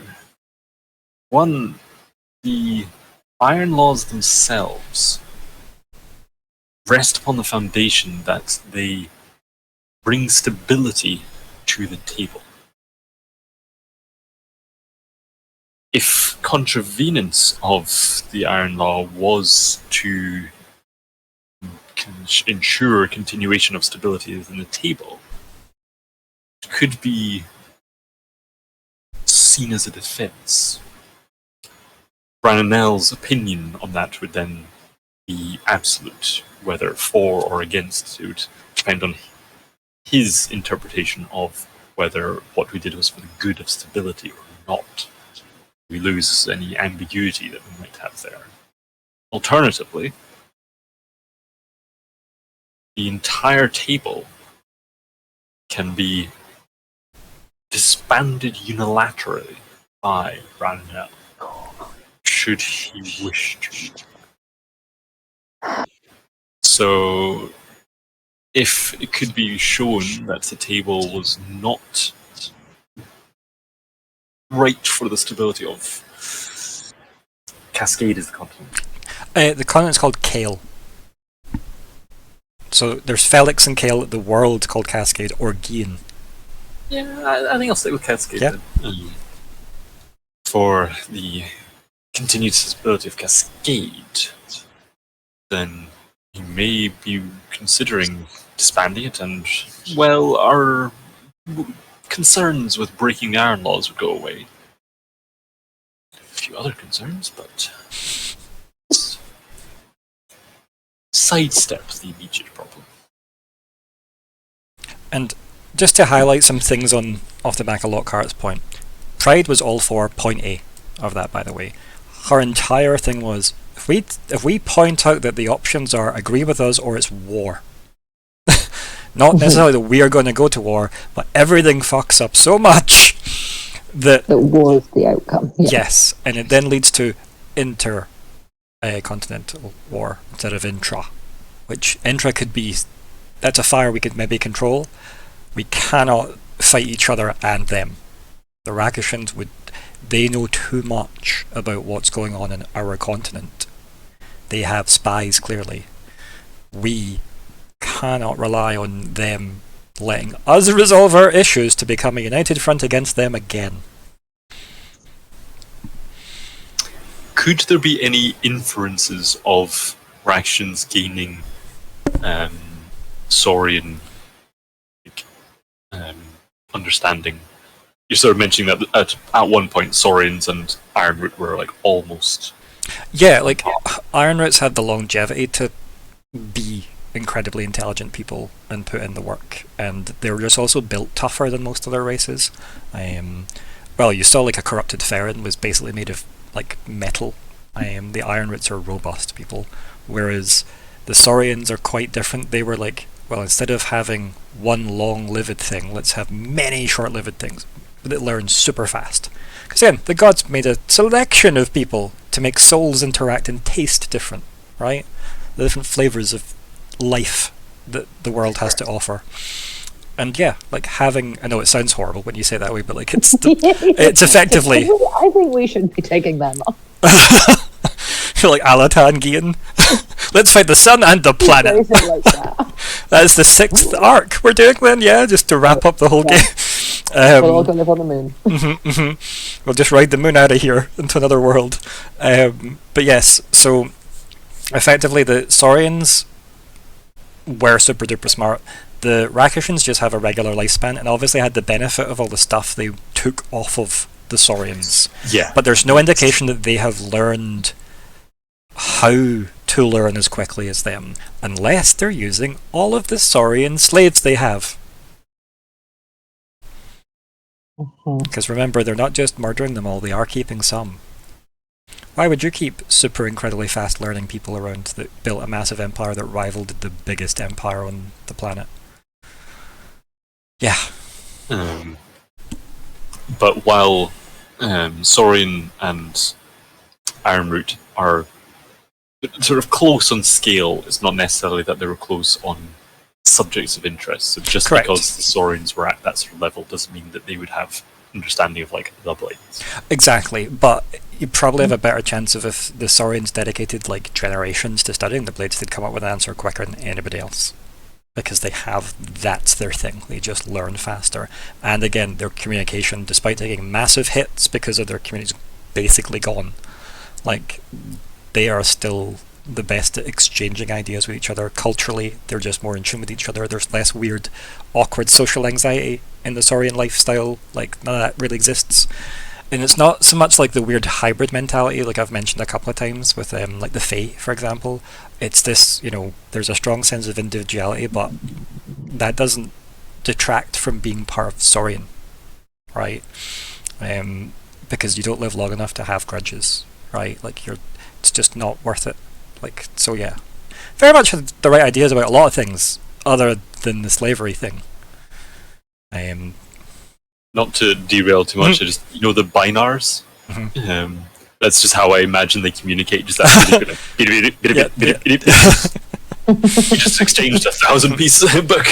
I mean, there's a lot to be said for a lot of snorts and tongue, sign language. Just saying, definitely lots of very few facial expressions, right? But lots of other gesturings that they can exchange ideas with. But again, they've lost a lot of their culture because of how absolutely decimated they have been as a species. But again, because of how fast they live, that's how they're still around. Like, there is still a lot of them, and they're still able to pass on what knowledge they can between each other somehow. So they are doing well, and they weren't super duper into making technological advancements. They were more about community and spiritual advancements, really. Compared to the Iron Roots that were very much a case of, well, we'll build a thing because we can. The Saurians were more like, well, we'll talk about stuff because we can. So, yeah, very different vibes, but again, there's no clear answer if they had to go to war with each other, who would come out of that. Most people now would probably look back and go, well, clearly the Iron Root would have won. But that's not necessarily an opinion that Branel might have held. It's hard to say. Could there also be some inferences of that, of sort of saying that cultural development is part of what then led them to sort of self-implosion via Rakishan, more so than the armed the Rakishans? It's more like the cultural shift is what they 100% went, this was wrong. Like, they hit a point in their development through, obviously, the centuries. They went, what are we doing?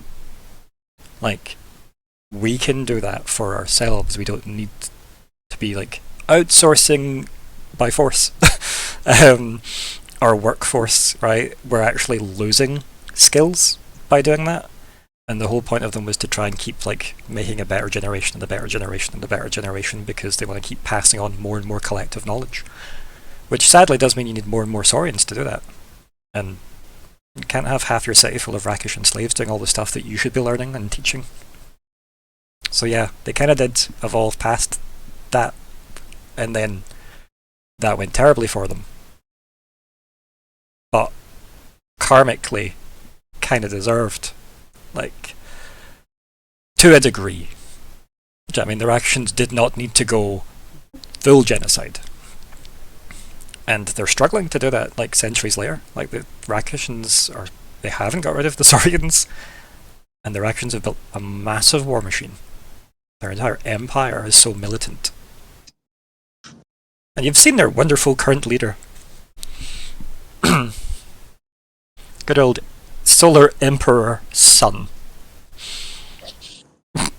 Yeah, remember that other plot thread?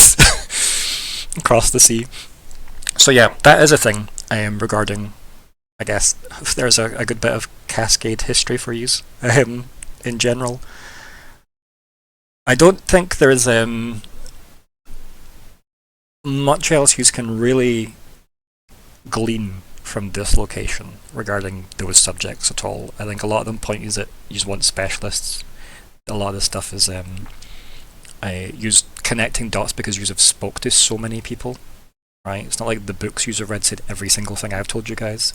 I'm using your abilities of going, well, through every arc and everybody we spoke to, which is a lot of very, very old people, you can piece together this kind of narrative thus far. But yeah, you do have a lot of people you could loop in, because, I mean, arguably Sloth probably knows a lot about the Ironroot Empire. Right? He was there. And he probably knows a lot about Brandon L. Yeah. So our discussion with Brandon L might want to be, if we want to have a warm-up with Sloth. Just be like, so if we were to ask Brandon L these hypothetical questions, how do you think he would have reacted? I think what you'd maybe want to do there is maybe let Sloth deal with his guilt over everything Brandon L first, and the idea of you guys telling Sloth that Brandon L's still around might go one of two ways. Yay, I can clear my conscience, or oh dear gods, what are we in for now? It depends how culpable he is. We weren't planning on telling Sloth. Yeah. So, what is the next step of the group? What's the next plan? Are you going to Cascade? Is that it? Is it now Cascade time? You have made 2 appointments. I would maybe vote we go and try. We're not in the council chamber. We're having personal meetings. If it goes badly, we ring Brandon L. Brandon L's our like backup. Because I don't know if us going to Brandon L now, when we have made and standing up Quilburn and Margot, maybe feels like not the move. Or did we already make an appointment with Quilburn and Margot? Okay, well, we should keep our appointments. Yes. Those appointments have a narrative clock, though. Like, do you know what I mean? You have put in enough time for you to realistically get back to them. It's just that you are planning on magically getting back, I believe. Yeah. Because you are hoping Mama Pride is going to send you, I think. And then maybe come with us? We were unclear on that. I mean, they did say they have been summoned to the table as well, so they really probably should go.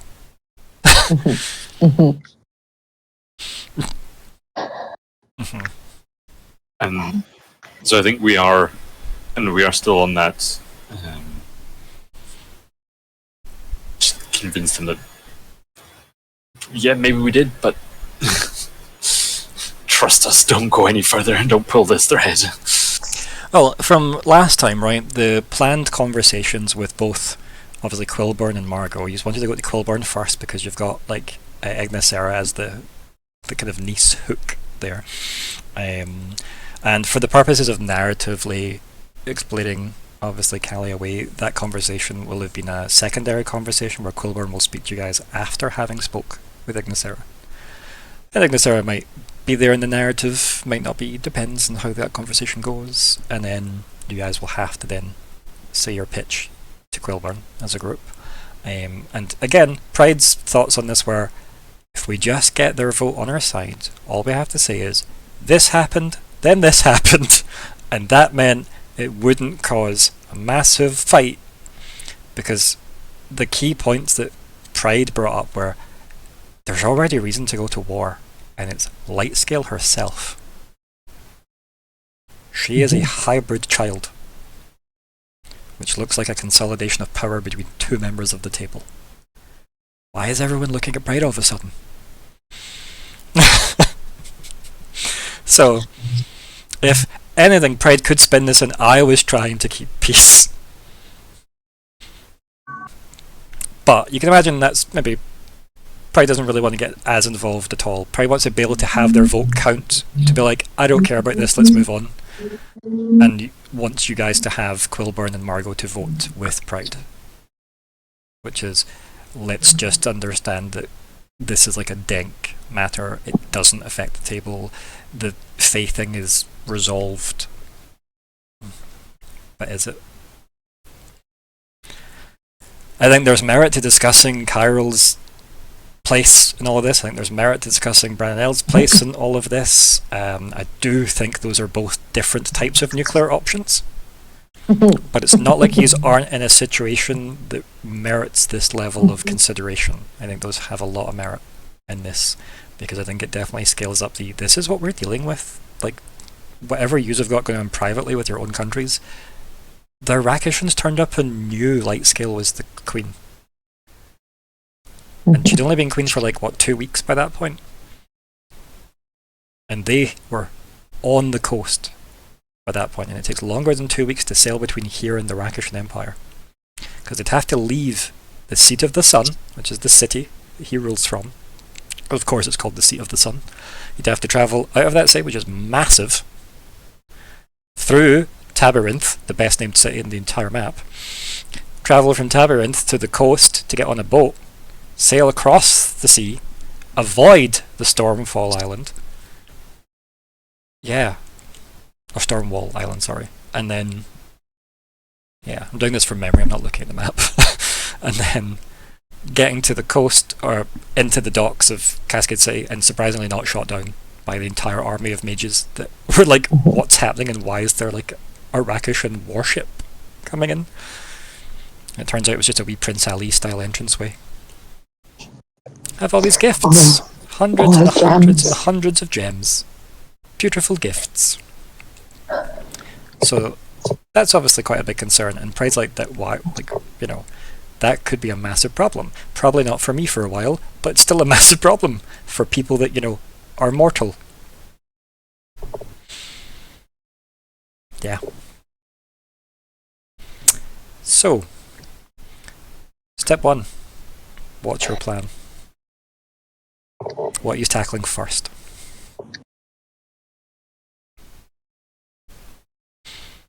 Are we... so, okay. If we're going to Cascade, that is where Margot and Quilburn will be. Right? They have been told to meet at Myr'ra's house. Oh, okay. You just don't want to walk into the Grand Council chamber. No. Because you'll... Oh wait, Myr'ra's house in Cascade. Yes, her family. Yes, okay. Her family are like mid-tier admin people in like the whole admin kind of ambassadorial block. So yeah, they live. For some reason, my brain parsed that as, wait, they're coming to us and send now. No. Do that? But you definitely don't want to just walk around Cascade City blasé and gather attention, because obviously Yes, he will. Yeah. Yeah. Arrested. Again. But your plan is to effectively hand yourselves in to give statements on behalf of Vermi, to say everything Vermi did was for the stability of the table. Please don't ask detailed questions, and please don't look at pride. That's not going to go well. Yeah. But again, if you can convince those two people, like those two people have the main votes, right? Because you know Pride's going to side with you guys, because Pride wants this to go away. So you just need Quilburn and Margot to agree, then it goes away. And it's we're kind of banking on they were with us with all the Soulwell bullshit. Like they know there's already threats to the table that we're all ignoring. Yeah, they know enough that you just don't need to worry about tripping over Pride's deal, if that makes sense, because that's the stuff Pride doesn't really want to bring up anyway.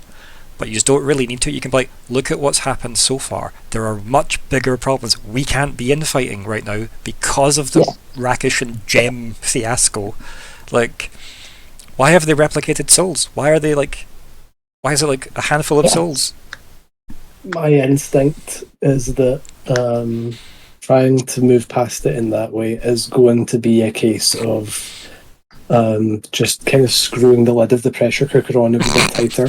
Oh, the duct tape. Lots and lots of duct tape. Yeah. Sure. But also, Brandon L is possibly planning on exploding the table anyway. Because he wants to bring his people back. So we're very much putting a pressure cooker lid on. And going... The thing is, Brandon not L... directly responsible. Like, Brandon L's not involved in the pressure cooker. He's a stick of dynamite. Right. Yeah, he's what you use to light the cooker. He's the stick of dynamite you lit to put into the cooker. I changed my mind. He's not the pressure cooker. Or he's not a dynamite. He's a different pressure cooker that's also going to blow up. But I think he's one that we at least have a chance of diffusing a little bit. I like the phrase, he's not a dynamite, is my favourite thing to describe an NPC so far. Yeah, especially someone of his scale in the grand scope of things. It's good. I tripped over words there. I know, it's good, I like it. Yeah. We have described him as the asteroid from Don't Look Up. Like we have already been like, he's coming. We're just not looking at that properly. Like, politically, I feel like... I've agreed to help. Yeah. Like, I feel like keeping the other wielders in the dark about important things is going to come back to bite us. I think it's going to make that situation get worse and worse and worse over time. So what are you willing to I tell them? think- That's that'd be more interesting to hear. Right? So what's Falkwin So- wanting to tell either Quilborn or Marg or both? Falkwin is a fan of the truth. Falkwin is aware that the truth doesn't look good on us at the moment. And there are some like very sensible questions in there, like, okay, this Cairo, you say these things about him. You say this is the situation. You say he's not connected to the rest of the Fae. Can you prove that? Why do you believe that? And that's Cairo, come visit. yeah, exactly. I think our argument right now might be he has been healed and the Fae are not back. It's kind of weak, right? But if the Fae were back, they would have always been back, and this would be a moot point. You'd be at war. I guess. Yes. And no iron roots to help, Yeah. technically. And that hasn't happened in the 900. at least 2 days, 3 days. I think Falkwin definitely is leaning towards things like just looking at the situation, thinking, okay, the blade wielders are all powerful. They have real power and political power. And they are. And whenever you have someone who's powerful but doesn't necessarily have the whole story, they might act in certain ways that might be predictable or might not be, but is rarely going to be helpful. Meanwhile, Hyrule can provide lots of insight and evidence, and Bran and El can probably provide also lots of insight and evidence.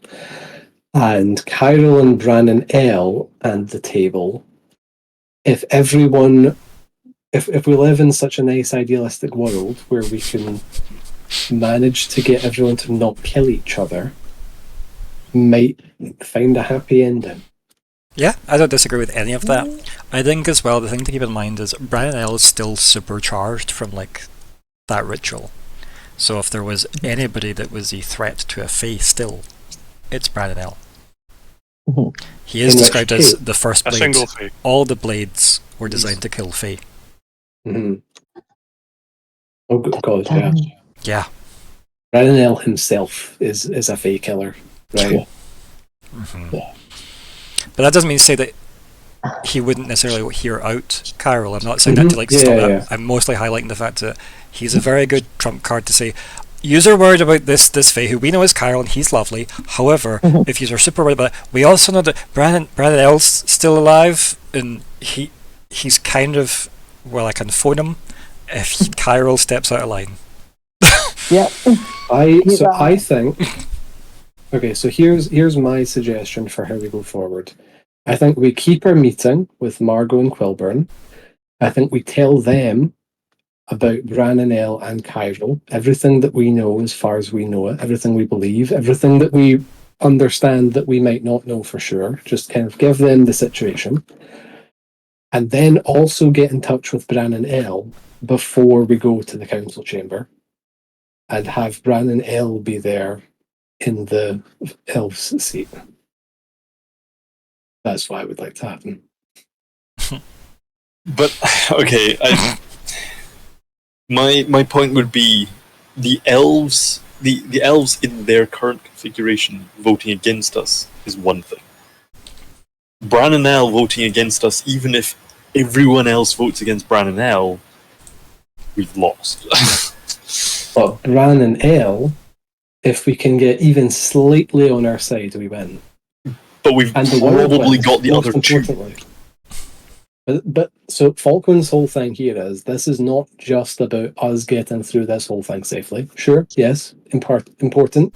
Alabane might be sort of seething at him for not putting that at number one, but Falkwin is only seeing right now the various problems that will come up if we try to prolong this too much.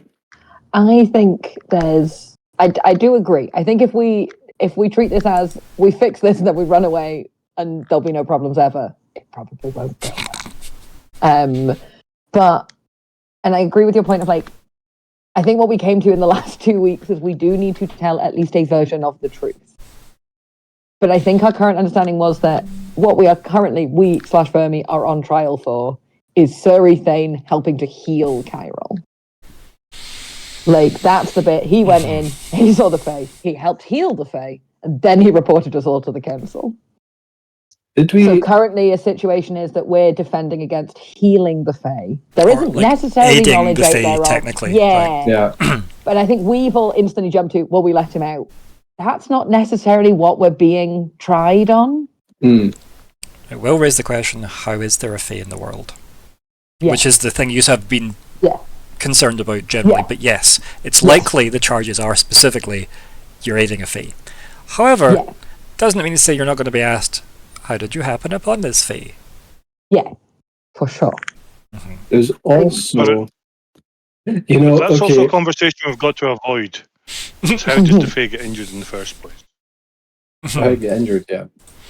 But also Can't rules discuss lawyering. that one. Well, so Pride covered that part. Sorry, Sean, but Pride covered that part, Chris. Pride said you have a blade wielder on trial that could have injured the Fae, and they felt it was in their best interests for the PR relations ongoing with the Fae still in the world to give them help instead of amnesty, Lockheart. not animosity. Yeah. Right? Yeah.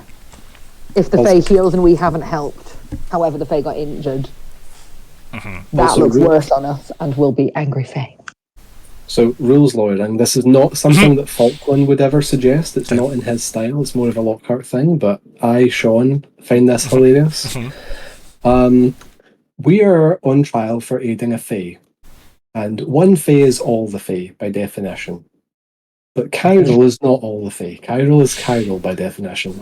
Therefore, we did not aid the Fae. We aided Chiral, who is not the Fae. I feel that was our argument with Sir Ethane, and I don't know how much he bought. But he's So- not the Fae. But, so off the back of that conversation you two are having there, Sir Ethane did listen to that point of view. He did say, that is not the standard way things happen. Yeah. This is news to me. Yeah. Please tell me more details. He was there in the Fae War, and he knows about the Fae. Or he's read about it. Yeah, but he carries a fake killing sword. Wait a minute, he can read? That's other information. Still think Sir Ethane might be Brandon Elves' long lost partner. Or any of the other, like many, like he's also the moon, I think was a theory. Yep. That's Sir Ethane. Yes, so no, while you are having this conversation, unfortunately, both Myr'ra and Falkwin get a message from the Arcanatrix. Oh, fuck. Yeah. Grandmaster Gamble has been killed and has been replaced. Okay. Is it by Master Dwell? No. Damn. Grandmaster Viestra Amrith is now in his place. So that is, for anyone that cares, let me chuck them in the NPC chat, wherever that lives now. I love that there's an Do you know- Arcanatrix warning system. Love that for us. Do we know anything about their political leanings? Well, but before we go on to the new person, the Grandmaster Gimbal, Gamble. you were the one that wrote their thesis on the fractions, weren't they? They were the Ted Danson played by character who was the one that led the conversation with the raccoons because they wrote their thesis on them. Yes, that's how they became a wizard. Yes. Yeah, and they've now But been they killed. only became... They were kind of second to Quilburn. If Yes. Quilburn hadn't been Yes, hit by the sword. they were not their first choice. Yeah. Quilburn was just about to get the job, and the Tsar's like, "Guess what, buddy? You're now king." And he's like, "Oh fuck! I wanted to be like the Arcanatrix guy." Because Quilburn was all about that magic, and he didn't get the job of his dreams, and now still doesn't. Okay, so the Arcanatrix was investigating the soul gems, Gems. and the guy who had intimate understanding of the Rakshans, who was in charge of them, is now dead. Yeah. Coincidence? That was sad. And we were in sin at the time. I just want everybody Definitely to know not. that. We were not in Cascade. It wasn't us. What We're in if- enough trouble. We don't I'm just need gonna throw that. us under the bus, Nori. What if the Ava Raptor birds killed Gamble, and then it is our fault? Brilliant. Played by Gina Torres, by the way. Oh, yes. Have we met her? Potentially, in fact, she was obviously very high up the Arcanatrix. I love Gina Torres. I absolutely adore Gina Torres as well. But yeah, so she has been the replacement. Obviously worked very closely with Gimbal. Hence why that's the next in line. It did, not that it would be super detailed, but the passing on of the title says that it was something that he had also put in his notation of, when I'm retiring, that's who should be next. And the message was that he'd been Okay. killed. Killed. Yeah, I think we need to go to Cascade. what came to mind for me first on hearing killed was that there's some internal power struggle politics happening, and there's some sort of coup d'etat going along with the fact that Douglas Gal is now in charge. But maybe this is not related to that. Douglas Segal's in charge of Denk. currently. Yes, Yeah, right, the Arcanatrix is the magical institute that's kind of neutral across neutral, nations. The main building's in Cascade City because it's neutral ground. And it was a building that was built in Cascade City, not one that was there. Interesting. Because most of the buildings that are in Cascade City that are like used every day were built there after the fact. Mostly it was the fortress for the nations to fight against the Fae. So it wasn't like, oh, let's have people live here and make a functioning city. It was more of a, this is the last bastion of this continent type situation from way back when. But yeah, so Viestra Amrith was next in line, effectively. Although again, I imagine would still be a bit irked if you mentioned, yeah, but isn't Quilburn still the popular choice? Because, yeah, I think as well, like, a lot of people would have preferred Quilburn, like, probably Gamble and, like, Amrith probably would have been like, yeah, Quilburn probably would have been the better choice, but he's busy running a country. Yeah. But you get that, and then we go to break there. Oh. So we'll be back in 10 minutes. Okay. See you in a bit.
mute us, and then take us off the super secret DLC expansion zone outdated screen. Hey! So, testing, 1, 2, 3. 3, 2, 1. 3, What? 2, 1. Also, thank you to, let me try and murder this name now, so what's that? Trecinerose? Or TRECCINEROSSE, who followed me 23 minutes ago. Ooh. Yatta! Good luck following this story, though. What do you mean? It's only a one-shot. I mean, to be fair, 23 minutes ago, if they were here with us before the break, they'd got, 13 minutes or whatever of actual, summaries? Yeah? There's a guy with a thesis that died. Mm-hmm. Yeah. How's the audio sounding? I think the audio is good. I've just not heard anyone else. Oh. Yeah, okay, now I can. Cool. I knew the timing of the stream through his audio though, so I was waiting for his audio to come back to him. That's what I was waiting on there. Good. So anyway, good hello everyone to part 2 of part 14 of Arc 4 of Cascade, the last of the summer elves. It's the 8th of March 2025. Nearly said 3 for some reason there. I am Viktor the GM, and here are the players. Hey, I'm Sean. I'm playing Falkwin, the mystical speaker who wants to potentially endanger the world by talking to Brandon, Elle, and Kyle. Good evening, my name is Alexander. Tonight I'll be continuing to play Lockheart and Dourf, who's an Empathic speaker, and to be 2023 again. Hi, I'm Hannah, and I'm still playing Myr'ra Pentergast, a Helborn Adept who sheds her skin and remains very stressed. Hi everyone, I'm Chris. I'm playing Nori Nediam. This time. I'm a half-elven explorer who likes to infiltrate, who's having some issues discovering himself once again. Or rediscovering himself. Yeah. Okay, so Did we ever look up if Nediam was the name? Oh, I feel like we were going to be doing that. well, Nori sat on a balcony thinking about it Yes, the whole time. I never mentioned it to anybody. Yeah, the whole time you've had this conversation about the histories of the Iron Roots and Bassanet and everything else, right? So, no, I guess is the answer. I mean, Wrath did say go look it up in Bridge Over Whitewater, where Nori's from. But that also could just mean leave my office. mm-hmm. Yeah, he didn't. Quickly. So it just didn't come under all the legal things Nediam, do not enter. That looks like a wanted poster of your dad. No. That would explain something though. At least the story would be over then. Attempted entering of Bride's bedchamber. Like father, That's son all apparently. under speculation. I just love the idea that your dad tried to break into Pride's bedroom and you tried to break into Loudon Pride's bedroom. Which is all Exactly. allegedly, sorry. Allegedly. It's allegedly. Yes. But anyway, what do you do in the face of those messages? 2, by the way, so for Falkwin's benefit as well, for a mage ranked individual to get something this big is a big deal. Normally this would go to wizard ranks and above, right? But the fact that they've looped in all students as well Mm-hmm. is huge, which means there is a concern for safety at the Arcanatrix. Remind me, wizards are the fully qualified academics, mages are the students, and sorcerers are the Sorcerers aren't combat ones. no, so you've got warlocks are the combat people That's the one. Right. because it has the word war in it. That's the only reason. So the warlocks are what someone dubbed the jocks of the school, effectively. Mhm. They're not really interested in branching out in interesting magics. They want the hearty magic. And they like following orders, I guess. So yeah, not the most keen minds to go into looking at things like the Abradak equation or whatever. But yeah, so you've got mages that are studying to become a wizard, which means you're fully qualified and can legally practice magic in the world for money, effectively. You can get a job in a magic field. You're responsible enough with your abilities. A master wizard is someone that can get someone the rank of wizard by training them. So they're effectively teachers. And Grandmaster is head of all of those people. So it's less about your ability, like your power scope, and more about your responsibility beneath you. Because obviously, like, things that you can do, Falkwin, probably vastly outrank a lot of Master Wizard's capabilities just because of who's taught you celestial words of power. Yeah. You managed to keep a lot of that under your hat, though, which is good.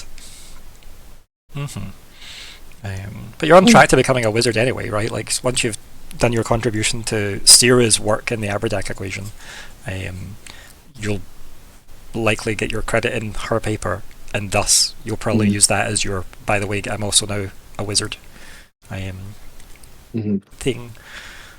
Or you could tell about half of the stuff you've done in the world and maybe get qualification for that. Just like, also, while you're arresting me, can any of this be used for my graduation? How much of it That's is exactly points? what I was going to say. Surely talking to a sword, one of the second sword, and doing your notations and... No, okay, we don't admit to that, do We we? can't talk about it. So how is it they did that? We No, stole a yeah. level 9 reagent from the Arcanatrix. And we're using a master wizard, Sarah Bronzebark, to cover that up by going around the world getting these other things to help try and work on the Aberdac equation. So technically, that sword is contributing to this, just in the many chains of events. It's one that we shall not mention. But yeah, I think use both just lock eyes immediately. And with that notification coming through like psychically to use both. Oh, well, that sounds bad. Master Gamble's been murdered, possibly. And now I name the lady. Yeah, so Viestra Amrith. Yeah, is now Grandmaster of the Arcanatrix. I don't know how that ties into anything, but it seems bad. Things seem to be moving apace in Cascade. This complicates things. But we definitely didn't do it, so that's something. Maybe. I look around. I check we didn't do it. Any responsibility lying around? Nope. Okay. I can't see a dagger. We're fine. We did give your Cantrix a Gems. Soul Lots and gem. lots of gems. Remember they had a whole room full of them. Yeah. They did. Yeah, we gave them like we gave them like 4. We didn't give them lots. Yeah, they had Well, lots, and we gave some. They were all sort of the same-ish, right? They were like different windows into the same soul. Yeah, so Awesome. things you've learned Awesome. about the soul gems, right? First of all, they're all, like, there was like 5 or whatever different colours, and that didn't seem to matter. It really didn't, it just seemed like there were different pretty coloured gems. The city obviously took to that quite a lot, some people sold them on, etc. Very, very fast moving products throughout the city. You handed some in. You gave it to Sloth. He looked over one, and he was like, I could maybe live for 50 years off of this, give or take, from the energy inside, which, again, for something as big as a Celestial, as Sloth, then yeah, quite a big deal. Aluben stayed by and had a very private chat with Sloth, and seemingly left with that soul gem. You then talked to Modeste Lara, gave her a soul gem that you still had, because you said 2. You handed her one. She crushed it, releasing the soul, and then Aluben appeared and gave her the other one you then learned she had taken from Sloth, somehow, and crushed it. Away goes the second soul. Modeste Lara didn't seem to really acknowledge Aluben much. Aluben, like, bowed to Modeste Lara, though, but whether she noticed or not, it's hard to say. There didn't seem to be any interaction of meaning between the two of them. So you could look into Aluben's cloak or Modeste Lara's blindness. It's entirely up to you how you want to read into that. Or just Moditler not caring. It's hard to say. Is Aluben even a gold leaf? Who knows? Right? These are all things we could spend many more campaigns exploring. But either way, he's had 2 and gave up 2. There are many at the Arcanatrix.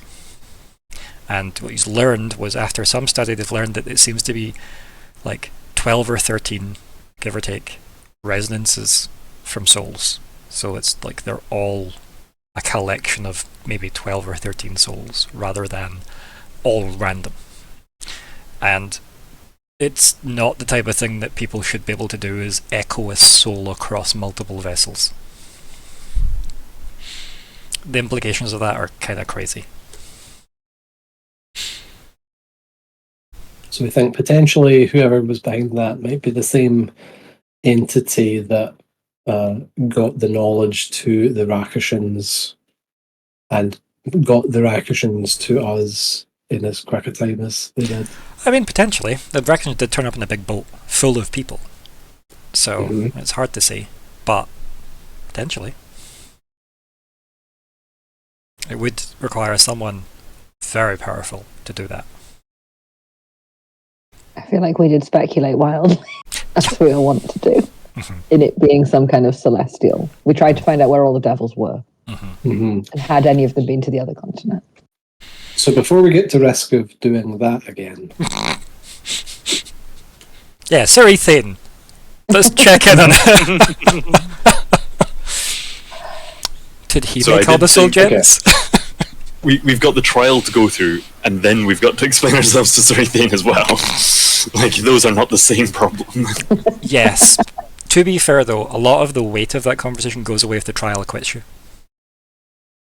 Because he seemed very okay with following the Iron Laws. And also was very okay listening to you guys. So that's both in your corner. Sir Ethan has mostly been an asset to you guys. Mostly. However, running Until away I then further. pissed off using the Feyway. But, depending on the outcome of the trial... The truth. We did apologise.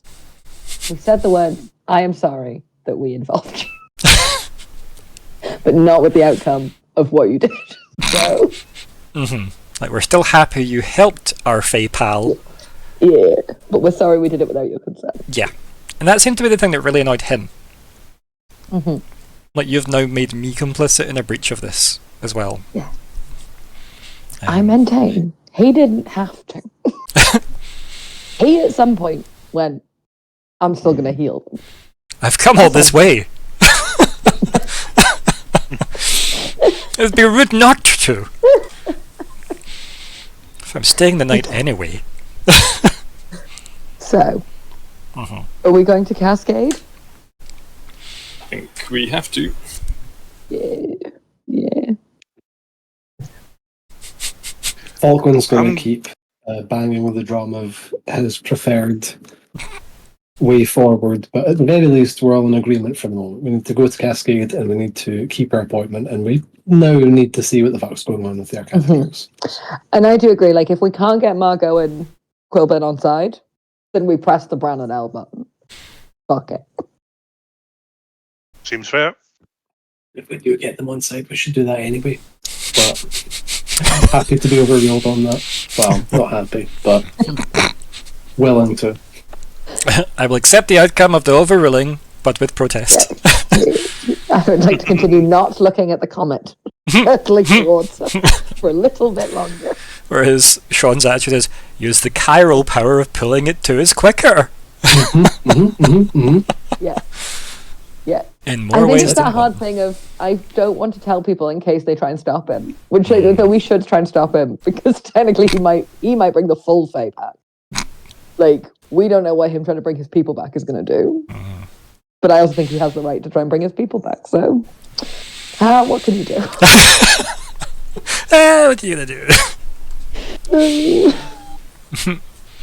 So, how are you getting to Cascade City, I guess is the actual question here, right? And obviously, Nori, what were you going to say? I was going to say two things. One, I think we should have a word with Granny Featherstone. and let her know about this. I'll say assassination or the killing. Sure. Yeah. Whether or not her networks got back to her about it, it's still. This is all just coming around very, very quickly, so there may be something to be prepared for. And 2, I would like to have a quick chat with Aluben, because I'm going to fire my bow in beside her and my arrows in beside her if she'll take it, because I'm not being stripped of my weapons again whenever we go back to Cascades. Fair. Mm, Okay, let's start with the second one, shall we? Yes, that's the easiest one. Yes. So, Nori, So, yes. yeah, you're in a room with Falkwin. Falkwin. Yeah. Mhm. Falkwin, would it be possible to ask Aluben if she could take my bow and my arrows and keep it safe for me? Last time we were in Cascade, we handed over all our weapons, and with everything that's going on, it may be apt to have them available at some stage quickly. That wouldn't be a problem at all. There's always the risk that I get separated from Aluben by being separated from the bracer. But that would be a problem for me, of course. So I don't want that to happen either. The other thing would be when you were in the Grand Council chamber, you couldn't contact Aluben. Mm. But not in the building, just in the specific council chamber room. Yeah. It's not so much in there I'm concerned about. It's more if the judgment goes our way, it matters not. If it goes against us, it matters not. We've got nothing we can do about it. But then afterwards, I just don't want to be stripped of no weapons. As long as they let me keep my bracer during that whole period of time, then I agree. That sounds like a sensible way You forward. wouldn't part a young man from his jewellery. This isn't a weapon. This is a decoration. In any event, yes, of course, I can take those for you. Now, Which reminds I'm not being stupid and giving over. They are going to search me anyway. They know me well enough that they're going to search me anyway. So I am going to keep some weapons back for them to find. But the bow, like the tertiary weapons that I carry, just for decoration and getting strip searched. Yes, those weapons. Weapons. The decoy weapons. Hanging up by my ankles and go like that with. Just to shake them all out. So yeah, if you're having this conversation, Aluben appears holding the plant, and she says, "Are you willing to be parted with your bow for some time? I could make the modifications I was considering." It'll all depend on circumstances. I may have to get it back quickly. But we'll cross that bridge when we find it. But if you can make the modifications, that would be great. I cannot guarantee it would be ready for you depending on how quickly, and she looks around. Not that you can really tell the definition of her eyes at all through the wind, but she kind of like moves her head around enough to kind of give you the judgmental sweeping gaze, where she's like, cannot guarantee that it would be done within a time frame of which you are quick to change the narrative within. Then I'll have to take that chance. So you wish me to make the modifications? Please do. She just holds out the plant to you. And I'll take the bow off, and I'll take my quiver off, and I will hand them round about the plant. Yep. And I will obviously now got a plant to... Yep, you've got like this potted lunar bloom to look after. Perceive it. Perceive it, damn it! And then she looks over the bow in the and goes, "I will treat it with care," and then vanishes back into the bracer. On that note, was anyone else like offloading their belongings into the Aluben garage? Just this pile of stuff on top of Noya.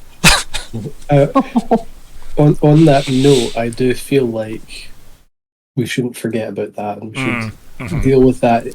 It feels bad to call it an errand. We should deal with Noya's remains. Yes. Nearest convenience. Complete her journey. Yep. Also, because it's worth XP.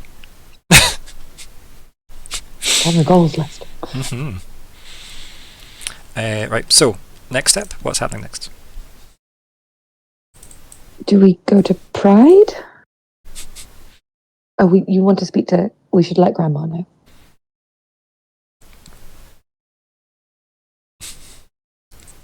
So what's the next step? Mm-hmm. Go for it. Well, making I more. would let Granny know. Sorry. Yes, be impolite to leave without thanking our gracious host and our getting away. Yes, and maybe letting her know as an intelligence agent that somebody has been killed. Are there any Arcanatrix buildings here?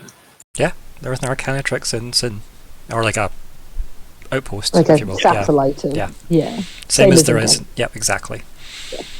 Yep, there's one in Libratis as well. Yeah. There's none in the Elven forests. How dare I they? want you to think. There is one across the continent as well, on the other continent. In the Orc capital. We could go there to go to Dinosaur Island. Okay. Do we want to try the Arcanatrix or do we want to try Pride? Because the Arcanatrix might be like busy right now. Yeah, it was more to see if they knew anything more, but probably if this is all pretty hot off the press. If everyone's just been dinged. Yeah. Yeah, I think Pride's probably our best bet, and they'll want to feel wanted. And she kind of implied that she would she had to go anyway. Mm-hmm. We could go with her. Yeah. Is that something we want? Yeah, turning up with Pride into Cascade. Yeah. That's fine. Right, what are you going to say to Granny? You know that kind of like emotional hangover from you've had a really like intense conversation and then you just have to do like general pleasantries again and you're like, I tried this. We go and find Grandma. Mm-hmm. Yeah. Yeah. There has been more developments in Cascade City. Grandmother's the Grandmaster Gemble has been killed, murdered, unsure. Yes, sorry, I keep forgetting. You graduated. Yes, unfortunate. Yeah, he seemed like we met him once. Like Myr'ra will like hesitate, but then like he seemed nice. He was sufficient, and you can tell her language. He was sufficient. Yeah, like he did his job. It was fun. But we need to head to Cascade City now. So soon. I know. I would have liked this to be. I will come back once. I'm going to gesture effusively at the world. Yeah. You gestured to all of me. Yeah. Once this is settled, I would like to return for a longer period. I think if your matters in your legal matters in Cascade City are put to bed, then you will be very encouraged to send me notation so I can arrive myself in Cascade City to attend to our matters.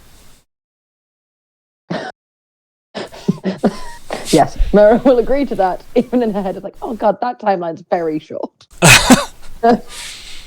I want more time, but to be fair, if she's saying I can reach out, I could let her know. Yeah. It's like, oh, things came up. We started another intercontinental war. Oh, sorry, I'm on a dinosaur island. Yeah. You just invited your mum and your gran to the same room, and you've went to Dinosaur Island to avoid that. Yeah. You've also taken your dad. And Dourf prerogative. Yeah, me and Dad are going to Dinosaur Island. He gets no say. Just the wild Thornberries of adventurers on that way. Okay, yep. So yeah, like, effectively your grand's like, yeah, cool, like, go. Okay. Yeah? Should we just go to Pride? Should we message her? What's the plan? We kind of know she's probably having a bath in a volcano. It's a good message, Pride or Joy. Oh, If Joy. we're going to Joy. Are we? True, yeah, it's probably true. Joy is technically her PA. Yeah. Like, Yeah? Should I try message Joy? Yeah. Worth a shot. Okay. I use my light scale ring. mhm. I will roll my depletion roll. Oh, we're You good. might definitely want to Okay. be quite cagey about what you call those when you get to Cascade City as well. Like, Okay. yeah, we were all given these gifts with silver bands in them from These Queen are Light Scale. our friendship rings. Yay. It just brings out my eyes. Yeah, exactly. It brings out the lies in my eyes. It's a group ring. We all get one. We're waiting for the others to be prepared and brought to us. Okay, so what do you say to Joy? What are we saying to Joy? Hi, Joy. Hey, girl.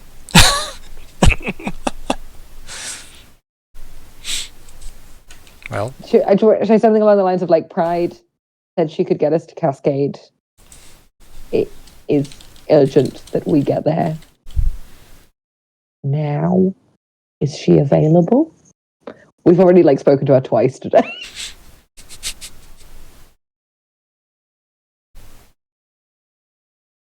I think Nori would be more cagey than that, but that's your Okay. choice. I am like Myr'ra will have asked in game. Myr'ra will have gone.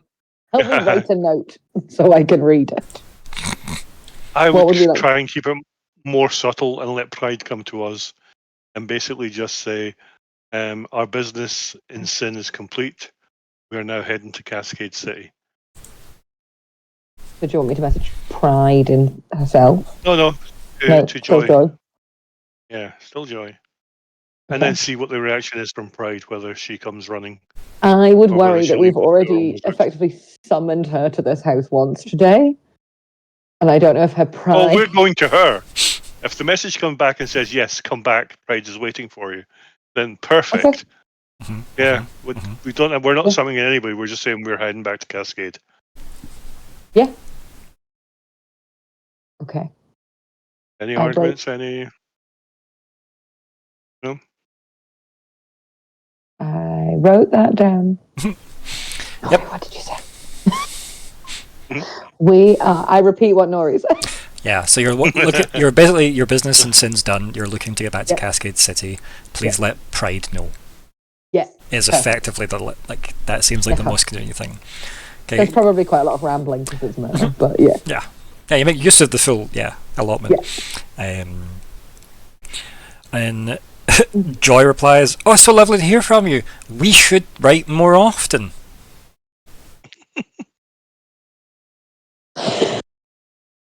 Assuming you're not sentenced to death and killed and everything. I mean, Joy's optimistic about it. So true. That's true. She's absolutely on our side. And she's going to be Myr'ra happy whichever adds way it Joy goes. Yeah. to her check status list of people to check in with regularly. It'll make Joy feel joy. Cool. It'll make Somebody Joy got a feel pen joyful. I love Joy. One of the best NPCs. Okay, so that's the information you get. I relate that to everyone. And that means we should just go. Will they come? I don't. Maybe we should head to the Acantrix, see if they have teleportation. I think only if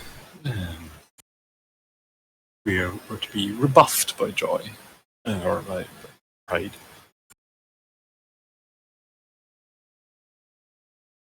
So where are you planning on going? To the garden? See if anyone appears. Okay, so you get to the garden. As a group, you got all your stuff together. Yep. Nori's there looking at a plant. And Perceive it. Talking to a plant, acknowledging the plant. Yep, the matron of the house has given you all some kind of shortbread to take away with you. Oh, yes. She's growing up. She's called it travel tack, but it's mostly just a bar of like sugar and like again shortbread.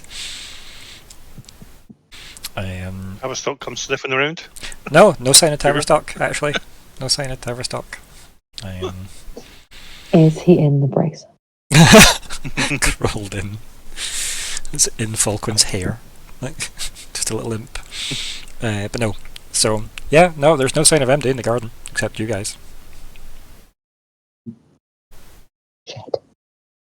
I mean, sure. Welcome enough, I feel. You also could reply to Joy at any point. Yeah, yeah. Like, keep in mind that is a conversation that Joy seemed to be having with you rather than. Okay. Do I have to use my ring again to reply? Yeah. Yeah, because they're one way. They're Yeah. one way things. Okay. So Joy said, "This is lovely. We should do this." Yeah. Okay. What do I reply back? Yeah, it's like, it's so lovely to hear from you. We should do this more often. Yeah. Yeah. I think this is now a you conversation. I'm now out of that one. This little tiny mini arc has been a throw Hannah under the bus arc. Just I don't like coming to where my backstory is. we used to do a whole cave worth of Nori's. I know, that's so true. Well done, Nori. Okay, deep breaths. I will reply to Joy. I roll my d10. Okay, we're fine. I say, this is lovely. Would Pride be available for us to talk to? Or is she busy? Okay, send that off. Yep. Yeah, you get a reply immediately going, yes, we should book in lunch sometime. That would be lovely. I'm sure Pride would be delighted to see you whenever. Okay, I'm going to take that as we just go to the volcano. I relay it to everybody. Should I reply to Joy and say, okay, we're coming now? How trusting are we of Joy's competence as a PA? It's been a PA for centuries. Yeah, they've been doing it a long time. Yes, that's true. Yeah. Okay, so Also- if Joy says that Pride would love to see us, then Well, she's not going to say Pride would absolutely hate that. That's true. That's She's happy in her world, of that course she emotion is. makes me feel. It's also like Yeah. quite horrible. Like, never mind the horrible existence of always finding joy in everything, right? As a deal that she made, but the fact that Pride keeps her around really speaks volumes about Pride as well, needing that level of positivity in Pride's life constantly. Yeah. We should have brought Joy into that room. That'd be hilarious. Also, no. Okay. Should I reply and say, oh, how lovely. We're free now. We're on our way. Yes? Yeah. Thoughts, feelings? We all good? I'm going to roll my dice. let's go. We're all good. The reply immediately again. I'll make sure she's decent. Perfect. We've disrupted this poor lady's bath 3 times. But in fairness, one of those times was when Joy took us there as well.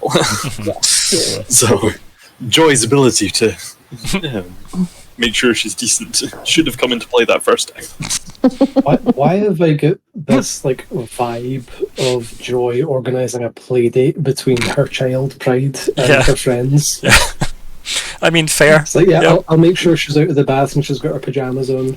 Well, given how little Pride seems to do as an actual ruler, like, it does feel like Joy has maybe been a parental influence in that case, because even the Celestials, when they were talking about stuff, they referred to like their like mother and father figures as the gods, right, in that kind of weird abstract concept. So they are like weirdly childlike in behaviours. I think even Nat brought that up about Pride's outlook on things seemed to be incredibly childlike simplicity, with that level of cruelty that they're not necessarily aware of, like giving Joy always happy as a gift. Like, yeah. So Are you doing anything on the way to Pride? No? Good. You're at Pride. You descend the steps. Nediam! And we buy. We don't. We buy nothing. You buy nothing. Did we bring our rainbow flags? Obviously, yeah.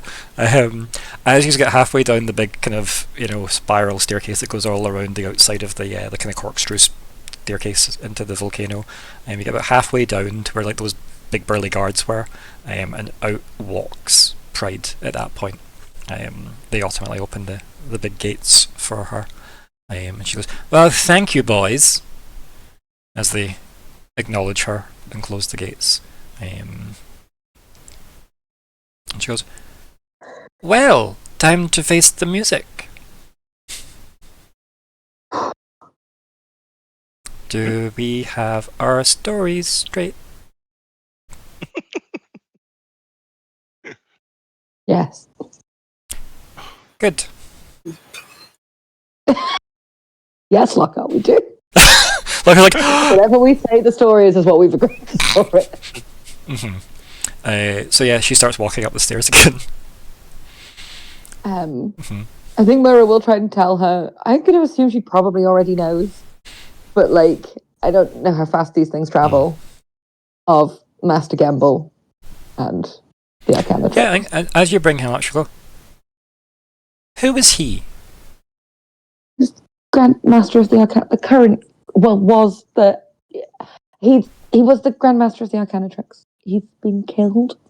Oh, There was a message. what was his job though? Like, what did he do? Myr'ra pauses and has that thing about like upper management of going, I don't really. She was just the boss. He's just the one on the top of the pyramid. Yeah, he's the top of the pyramid. He wrote. I think she'll pull Lockhart's factive. He wrote his thesis on the Rakishan Empire. Why?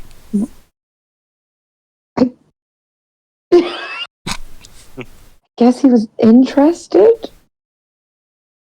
Huh. Just like lets that almost wash over her. She's like, okay. Yeah. But in the interest of Yeah. honesty, shared information. Well, no one I know died today. Good. Let's keep it that way. She like gives you big eyes, like whoa. Like very much a no promises kind of face. Yeah. Yeah. Myr'ra, like, thinks about the last time Pride was in Cascade City. All of the shit that happened. SpaghettiOs. And we'll definitely drop to the back of the group and not have to talk to her. So yeah, you get to the top of the stair, like the corkscrew staircase again. After like a very like uncomfortable walk back up the volcano, and then she does that thing where she like whistles really really loudly and obnoxiously, like ear piercingly, and then pulls her Freddie Mercury pose again. And out of like the ether, those two demons that you are familiar with from previous appear. Again, very like mutated demonic. They all look a bit windswept, like as in like their flesh and bones seem to have been swept to the side, as if somebody drew a picture of somebody and then just smudged it all. And the both of them look incredibly miserable with the whole process. And she goes, "We have to go back to Cascade City. Now, boys, come on." And they fuse themselves together in that big, weird, like flesh-like like circle again, that then forms a portal. Right, through we go. We go through. Gingerly. I think like as you're gingerly like Pride like steps up behind you and then just actually puts her hand on the small of your back and just pushes you through. And then goes, "Thank you." And like, "Thanks, boys," and then like just does that with her hands and just like touches both of their faces and then steps through and lets like the hands just like slide over them. And then the portal closes. And you just get the salty air and that incredibly refreshing wind on your skin from the horribly dry, humid environment of Sin to this immediate like coastal city. Do we need to quite rapidly take our amulets off so we don't get too I was cold? just about to say the exact same Yeah. thing. Take them off. So, where to now? Pride takes all those amulets. We give them to her. Yeah. Yeah, she bought them technically, Joy, but yeah. Like, her exact words are, that's property of sin, and let's not add to the crimes. Of course. 0. Well, we've got an appointment to keep with. I've never met yous today, bye-bye. She just Bye. saunters off. To my house, so- or do we want to try and go to the Arcanatrix first? Well, we should maybe swing by your house first on the off chance that Lightscale and Margot are there. Okay. There's a good chance that they would not be there. If there's things that are important happening, they might be in the middle of the action. But if they are there and planning to keep their appointment with us, then we ought to do that.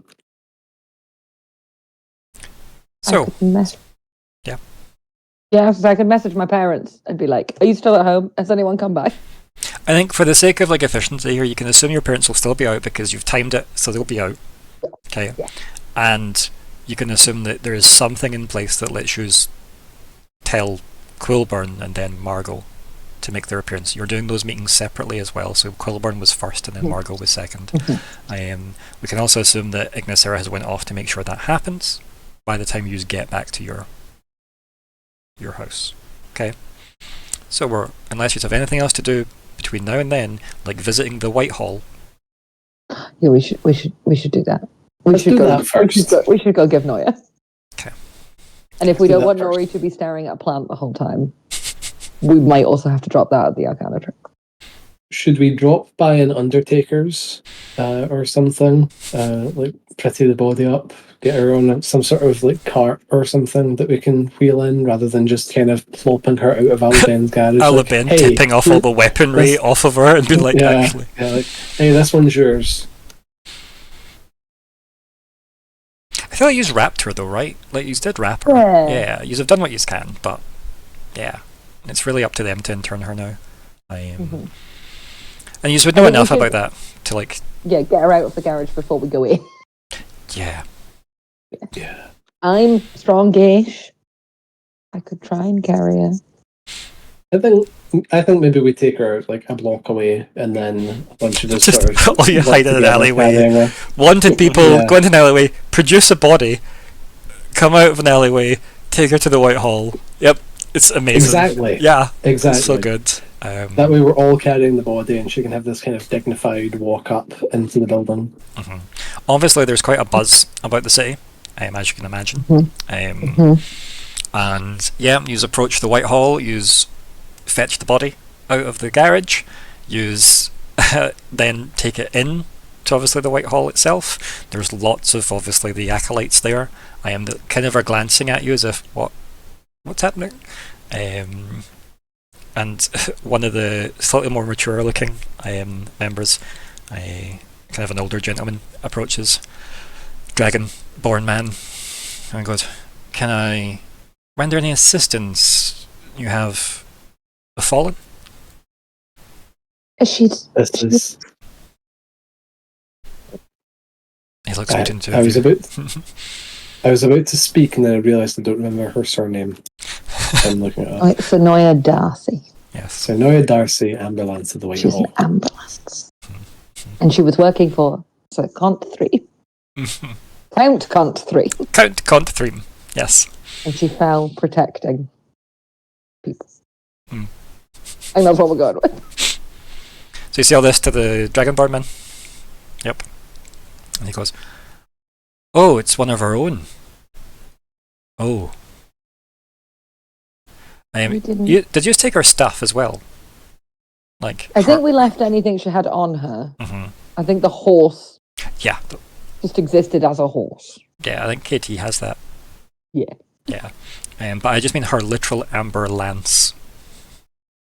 Remember, she fought with a spear. We just left everything with her. We never really commented on it, but Yeah. Well, I that's like she would still I'm be ass- in her full panoply. And stuff. yeah. So yeah, like you hand over all of her stuff. Mhm. And he says, "I thank you for returning her. We'll make sure that she is treated in accordance with the rituals. Unfortunately, there is no protocol for reward for this." We didn't do it for that. Kind of just nods, and then just says, "Light be We with just you." wanted. Myr'ra will no, we'll just Yeah. nod. Yeah, But I don't know if anyone else has a a strong Church religious of vibe. Light feel. hmm It feels more of a Church of Night gang, doesn't it? Really, unfortunately. Hey, even Sir Samda Perron, she was a Church of Night gal. Do you know what I mean? Was that cool? Yeah. So yes, Hello, Ben's probably Church of the other one. what Light, Church of I Night? guess. So elves are a bit different. They're more Gian related. Oh, so right, Gian, okay. Gian's like a lot more natural and slightly less. Mm. What's the word I'm looking for here? Like organizational, or what's the word I'm looking for? Like More Corp- happy. less corporate, more happy, right? Yeah. Church of Light is very Alata focused, not so much Alata and Gian, even though it's technically Alata and Gian, it's very Church of Light. And Gian just happens to be where we all live on. Whereas the elves are very much a case of Gian is what sustains us along with Alata, right? Like it's them working in tandem, which the Church of Light's meant to be supportive of. But the elves tend to be more druidic-y in that fashion. So they're more about Gian than Alata. And people are more about, like humans, etc., are more about Alata than Gian. And then everybody else is kind of into Eve. Because change is good, and not being part of the grand cycle has maybe got merit.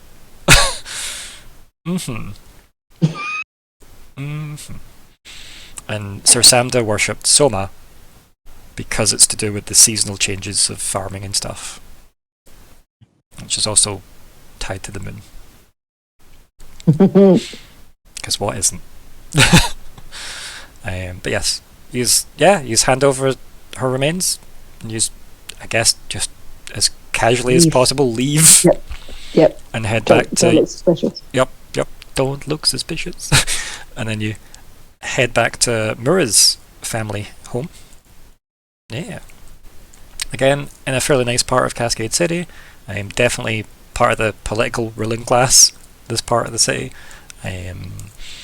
Probably not a million miles away from where like Hedera and Riven would live as well in the city. So, yep, you get there. Obviously, you know your parents are going to be out. As you get there, like you go in, and then your little like letter cubby thing that's there. There is 2 letters addressed to you. A different seal on each. Do I look at the seals? Yeah, one is from the span, and one is from the Short Mountains. So a very draconic seal and a very dwarven seal on the letters. This is all like part of the. You're meant to then let them know when they've to specifically turn up. But basically, they're saying that things are in place. Okay. They're very vague letters. Okay. I think we let them know we're here. Who you let know first? Quelburn? Yes? Sticking with that plan? Or should we leave Quelburn in case Ignysera is talking to him and talk to Margot? I mean, technically, Ignysera has been with Quelburn since you got Yeah. here, right? They went off to get him. You went off to the White Hall, etc. And that'd have been hours of time. Depending on how long the whole thing goes on for, it might be nice to do Margot first, so that if it goes on for too long and we have to call it quits tonight, then we can open with Quelburn next week when Ignysera is here. Well, that's the reason why Ignysera is speaking to Quelburn first. Because then Kalli gets to have that conversation whenever. Oh, right. Sorry, I've got this covered. just means a lot of pressure on Kalli if you do speak to Quillburn, and then it's like, well, it seemed like it went well. What did you actually say to him? It's like, actually, we fought. So that's why I had to The black start of the out. conversation is, what have you put me into? Yeah. You told me to go with these guys. What the? This is your fault, Uncle. Yeah. So effectively, you can still pick both. You did say that you wanted to speak to Quillburn first because you've got Ignysera, and Because of that should look favourably. And also, like, he's also like he has to deal with the fact that he's in between the Devils and the Rakishan. Landscape-wise, he's more likely to care about a war if his entire country's coastline is exposed to the Rakishan Empire and a Falkwin invasion over the mountains. And we also said we were going to go to him first because we went to Margot first last time. Yeah. So, who are you messaging first? Who's actually doing the messaging? I think Myr'ra has messaged a lot of people. Who else is taking the hit on their ring? I think it's only me and Yep. that's got a ring left. Yep. Yeah, I never had one. And mine doesn't work. Yep. And we learnt last time that we're not allowed to just give them to other people to manage. Yep. So I did try. Yes, I will roll first. Are we going to go for Quillburn? Yeah. Stick with original plan? Okay. Because we've also got that he is also Verme's uncle. Like, he's Ignysera's uncle, but he's also Verme's uncle. Yeah. He has a lot of investment in the outcome of this. Yeah. So what is it you're saying to Quillburn? Just, we're ready for the meeting, basically? A bit of politeness, a little. I've learnt from Lockhart, so a little. Burn We're out the being ring as nice quick as here at the possible so you don't present have to be. Yeah, exactly. So, yes, a formal message to him, telling him that we have arrived in Cascade and where we are, and we are at his convenience. Okay. You get a reply, like, immediately going, good. Make room. We've to make room, everyone. Make room. I don't know what that means. I shove furniture out the way. Yeah, and then in front We of need another room just here.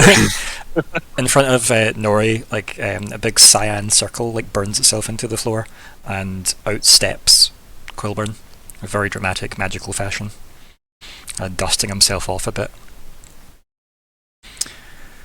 And then behind him, Ignysera pops out and obviously joins the abstraction. He goes, well, quite a tale that my niece has spun.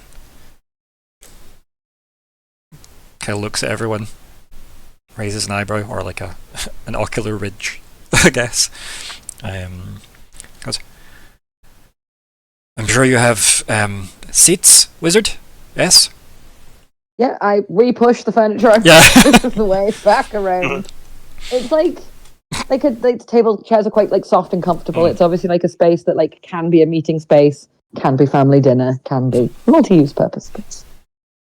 Any of the chairs got holes in them so his tail can go through? Out of interest, because if not, probably, yeah. Yep. Like I would say that we've probably got like any form of chair needed. And I would say like Myr'ra definitely like hides like some kind of drawing from like a cupboard. Yep. It's obviously like a childhood like. Yep. Maybe it's him. Maybe she was like, "I'll be friends with the magic dragon and we'll go on adventures." It's like you and Quillburn holding hands going on adventures. Yeah. That's adorable. Why is there a lizard and a bird? Don't ask. The Saurians have birds. But yes, so he suggests everybody sits down, and he sits down.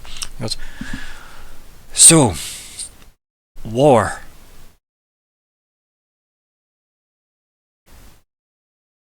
They're best avoided. I quite agree, young mage. And we think you are in a good position to help. Oh, I'm quite aware what you think about me. Yes, you think I will be your very pliable puppet in this trial to come. He like, snorts some steam. More as a kind of like a snort, basically. And he says,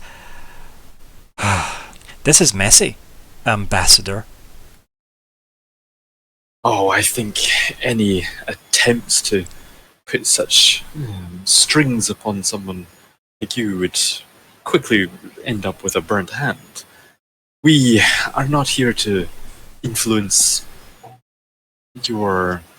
I don't pull those faces, I'm so sorry. Hannah is pulling those faces. Yeah, this is not Quilburn. Yeah. Absolute skepticism. Really, Lockheart? Well, we're not. We are exactly here to influence you. To influence how you rule or make decisions. We want you to have the full understanding of the weight of what is at stake here. We believe, as we always have done, that our actions are to prevent war. I'm sure something you are keen to see yourself. Kind of like, lifts his nose up a bit as if like sniffing the air. Like as if maybe mulling over the words, maybe not saying exactly what he was about to say next. Falkwin, were you going to say something there? I was going to say that Sean definitely wants Lockhart to do Lockhart things. Falkwin definitely wants to do the exact opposite and just unload a truth bomb. I mean, you're all in the room, right? So yeah, he seems to be savouring the words Lockhart has just said. At this moment. So if you're going to jump in, I would jump in. If not, he's going to reply. He can reply. Reply. Okay. If things start going badly, then Falkwin's definitely, I think, the itchiest to... Yeah.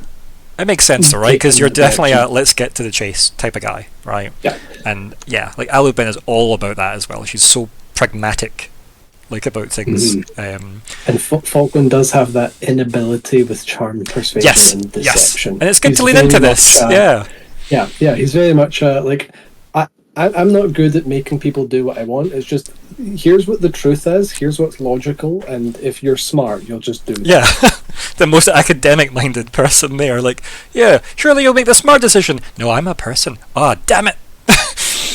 Never factored that in. Mm-hmm.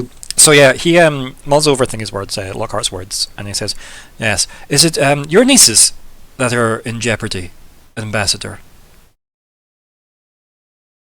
War aside."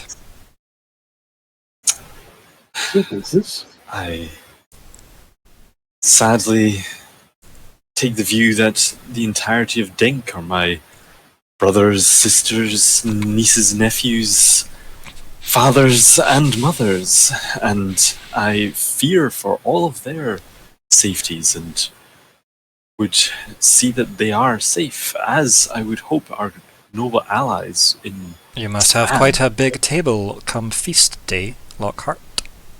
That's the first time he uses your name. Feast day, I guess, can just be the equivalent of everyone getting around at Christmas, right? Like, because that felt like, oh, if you're feeding all of Denk, that must be a big table, Lockhart. The end of autumn. Yeah. And why I find myself in this employment, Your Majesty, for the good of Denk and the wider realms. As does Queen Your loyalty showing there. You're still loyal to Loudon. Always have been, always will be. As does Vermilion Lightscale. I think probably would say Queen Lightscale. Right, yeah. As does Her Majesty Queen Lightscale, who we are also see as someone we want to support and do their bidding. We cannot show such open support to someone under investigation. You, as a subject to that monarch, can. I am in a much more difficult position, given that my niece looks over to Ignysera, is amongst your companions, and my niece, Queen Lightscale, is on trial. And it's exactly why we come to you to give you as much information to make these decisions in an informed manner. And what information do you come offering me? Enlighten me, Ambassador. Well, to begin with our wish to convey upon the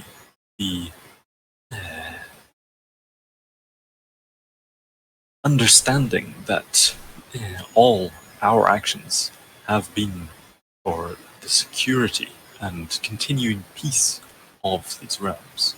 I would like that to always be seen as the heart of our motivations and actions.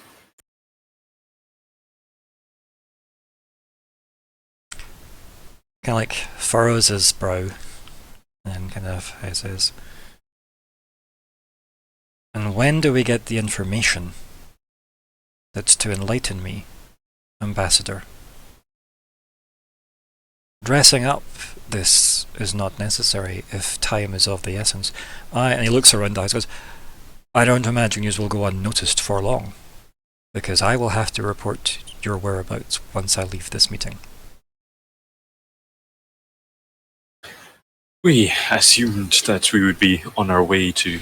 I may get myself a coffee before I report this, of course.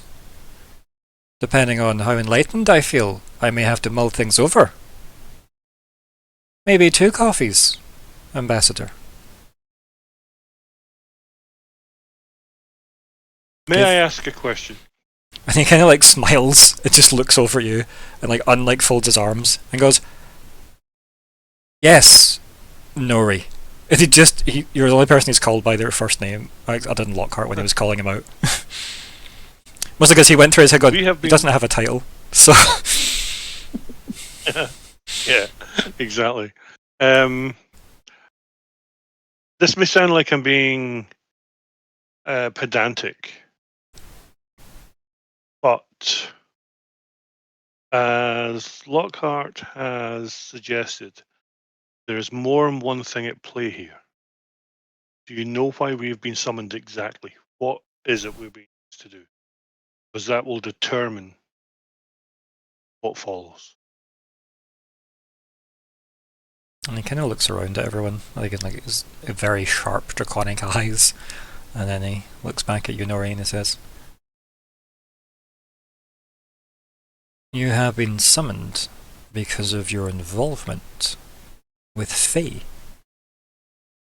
Even speaking of this gives me chills. He like shudders a bit. It is not a word we throw around lightly, even this many years after the war. This Fae, that Fae, one Fae, all the Fae, the Fae. He just looks It's at you all and the he goes, Fae, right? Now, student, perhaps it is not the best that you speak. And it's basically because he's just said we don't use the word Fae, and you've just went Fae, Fae, Fae, Fae, Fae, Fae, Fae. My point is that the being we've been accused of cavorting with, depending on definitions, it's definitely an academic matter, might not be considered a Fae.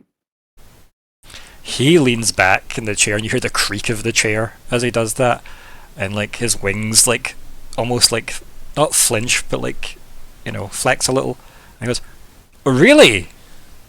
This'll be interesting. Please speak more now." His name is Kyril. He only And he kind of goes, identifies himself "We as- need not share names of Fae." Mm-hmm. He looks around again, like shifty. That's fair. Be right back. And he is cut off from the others of his kind, and has been since before the Fae War, I believe. Or like during it, is what you believe. Or was it during it? Yeah. Yeah. Like, And has been since the early days of the Fae War. I think like what you're probably wanting to I think what you're trying to say, obviously correct me if I'm wrong, but I'm assuming you're trying to say he was cut off from the Fae before the Fae War ended. Yeah. I think's what the point is you're trying to get him to know. He was imprisoned here by the Fae before they lost. He goes, oh really? Or And why would they have imprisoned one of their own kind? Even saying this out loud makes me question everything I've learned. One of their own kind shakes his head. he provided this world with the means to kill his own kind. He's the reason silver exists. And how did you come to know this? Well, I personally came to know it secondhand. I wasn't there. But my companions here, indicates Myr'ra and Lockhart and Nori, encountered this Fae in his prison. Speak of this fate prison. He just gestures to the three of you.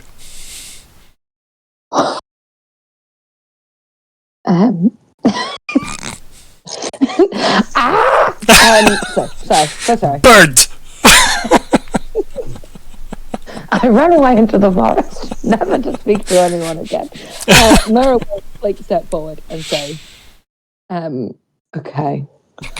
He was imprisoned in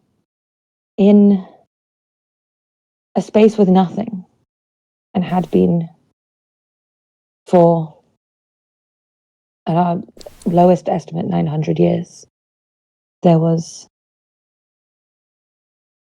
nothing in, nothing out, total aloneness.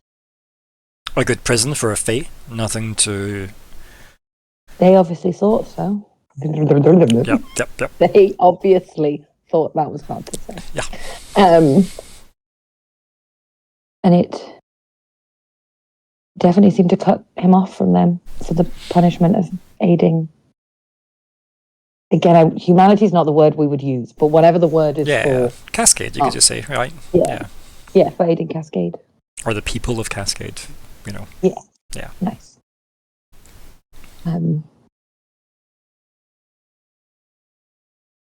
Yeah, anything else you want me to add? Or does anyone else add anything? Mm-hmm.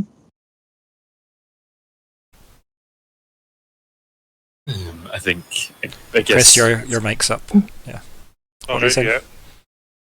I just said we believe he helped, and I don't want to. No, do you know what? I'm going to retract what I was going to say. Well, we've said that he brought silver to the world, Yeah. So we've said that, but already, and that's why he was imprisoned by his own kind. Blah blah blah. And that he was imprisoned in a I'm not going to nothingness say what I space. was going to say. Okay. So, anyone else adding anything else? I guess the sort of to try and follow on with it, and his individualityism would appear to be in contravenous with much of what seems to be established about their kind. As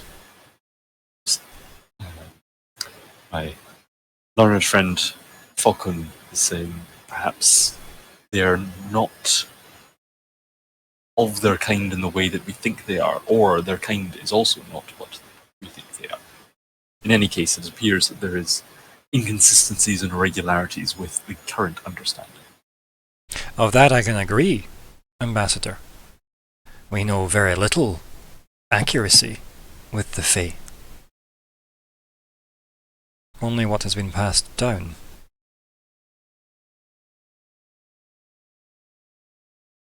He seems to be thinking about that. And how does this all absolve you of the charges? How can you expect me to vote in favour? Well, in a moral sense, I don't feel that we broke the spirit of the law.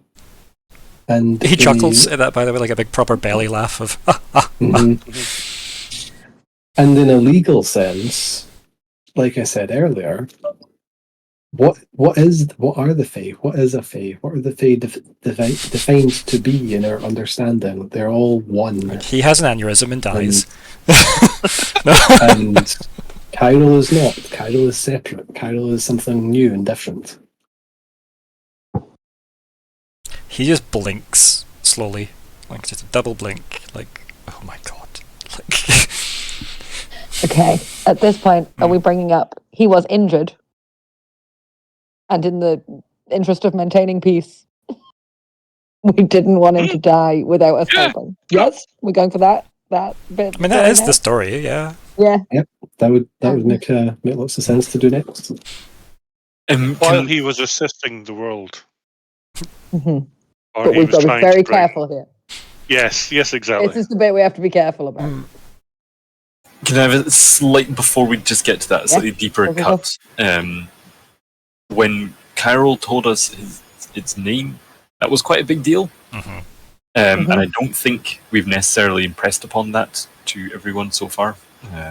That like sharing names is like quite a big deal. The fact that he has a name is a thing, right? Mm-hmm. Yeah, and he was very like keen to like ask us our names, and like that seemed to be an exchange. Yeah, his wording was let's make each other aware of our names. And it was very particular wording, so it wasn't like give me your name, I'll give you my name. There was no fey trickery, and it was very much him going, "This is who I am. Who are you?" Now that we're entangled, yeah.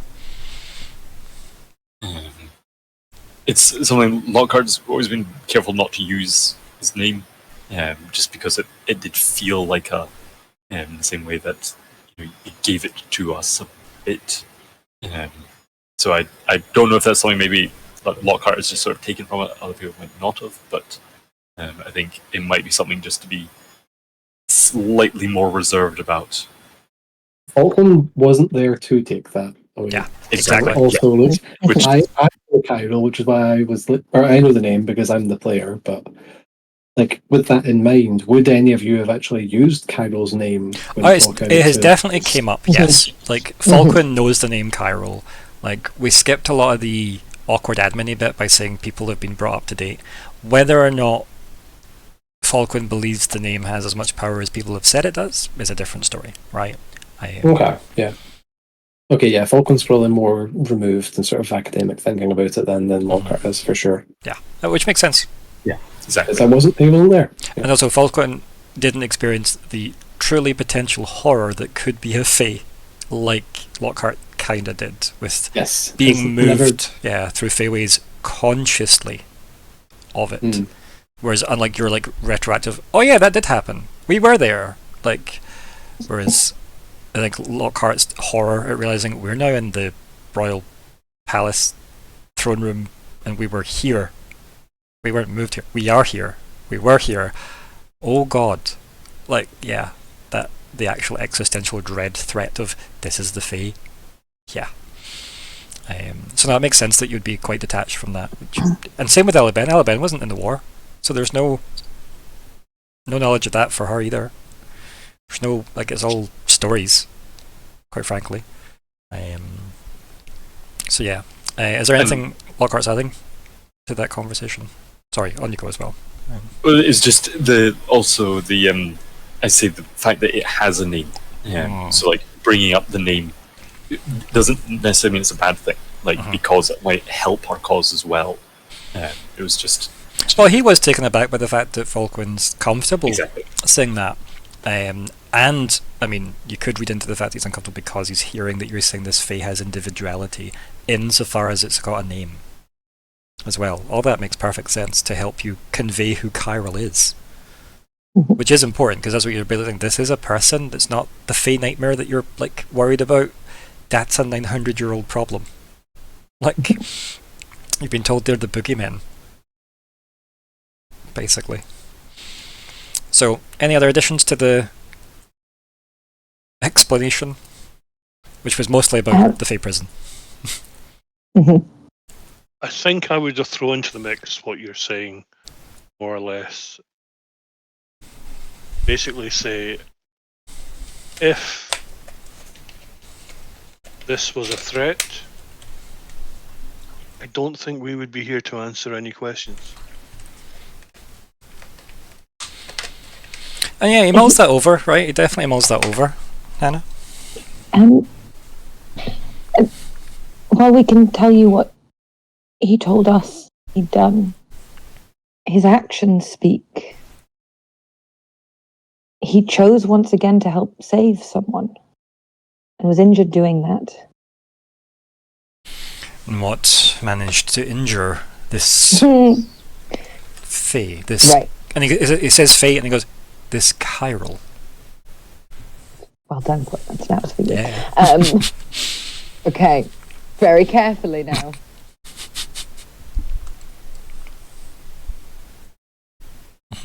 You've got to Yeah. say the human blade.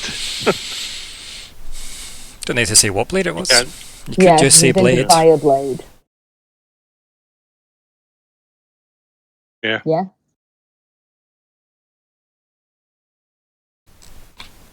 Yeah, I'm just going to go for that. Yep. He was injured by a blade.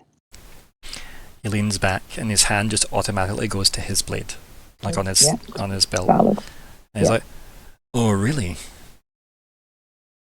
How curious." But yet, kind of like nods to himself, like, obvious. That's what they were designed to do, after all, was keep us safe from them. And he knew that. And no, we don't know. I'm not going to say that because we don't know if he knew that. Mm-hmm. We don't know if he knew that, but we know he saw someone in danger and he chose to take that strike. Yeah, and you can say that, like, That's what I will say. Yeah. Yeah. Yeah.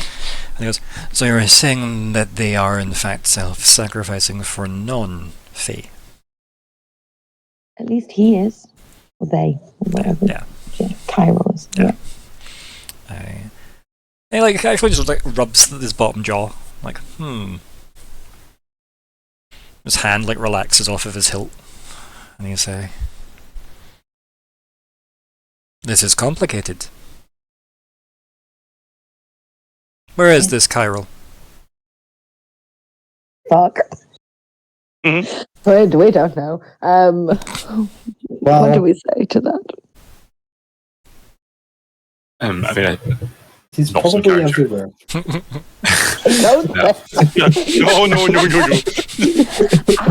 Queen Loudon's bedchambers. Let's go finally. The main quest. like the only thing we can say is where we know it last was. I feel like because we have no other information. I could always message them. I could check status. We haven't tried that on Chiral to be fair.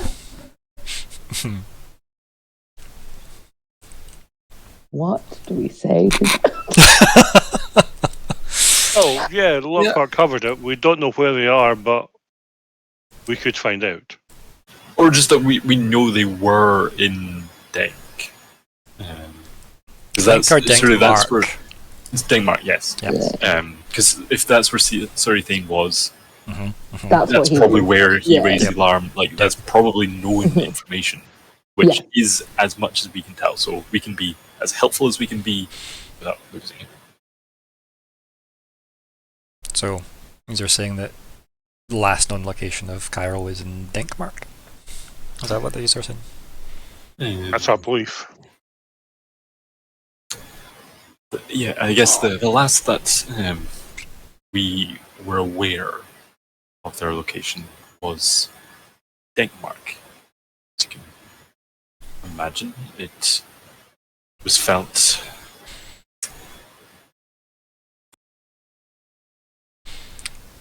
to see if there was anything to be done to aid them. We're considerably in pain. As you imagine, the blade is of great and incredible power. It left quite a wound, which we were not sure if it could be healed. I'm thankful I've never had to swing mines in anger or conquest in my time as king. He like pats it a little. It has merely been political symbology for me. And quite frankly, I would much rather have found someone else for bloodthirst. We hope to keep it that way. Yes, let us hope it remains that way. I would like to speak with Chiral. Is he up to it? Or I shall find are out. they up to it, I guess he'd say as well, since that's the terminology he's been using. We know Chiral presents mail, but he doesn't, so yeah, are they up to it? I predict my ring is about to break. The message still goes through though. Mm-hmm. No, it didn't. Hey! Mm. Okay. Nuclear That card wouldn't have number one. surprised me at all there. What do you say? Friend Kyril, we are defending ourselves against others for helping you. Can you be of assistance and come and have a conversation with one of our allies? Keeping this as friendly as possible. Yeah, send that away.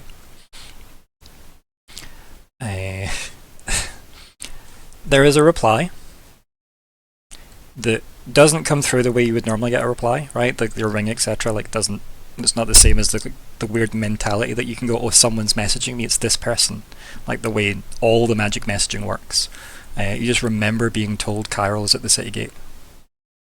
I love him. So like literally, you send a message and go, wait, isn't he waiting at the city gate for us? Yeah. We will find Kyril at the city gates. He's waiting for us and has always been there. Well, let us go. Everyone, get close. Oh, okay. Okay. Yep. Yeah, I was going to say. Big cyan fire circle just burns around the carpet, and then whoosh. Now you're immediately like assaulted by the sound of like the people on the road and the like again the air, etc. We're and on yeah. the night bus. Well, it's during day at this point. It's like afternoon or something in Cascade City, and you're at the what would it be, Southern Gate. So you're at the Southern Gate with trade people coming and going, and yeah, off to the side, somebody your height, looking a bit out of place. Looking a bit out of place. Looking at the group. Yep. Awkwardly waves back. Yeah. And Shall we walk? Quilburn looks and goes, and is this Kyril? Then perhaps we should take a walk rather swiftly off this path. Yeah, it's like you just basically go off the path and round the wall, I guess, like basically away from the gate. Just away from the gate. And Kyril says, I am unable to travel within the city. It was designed to keep my kind out.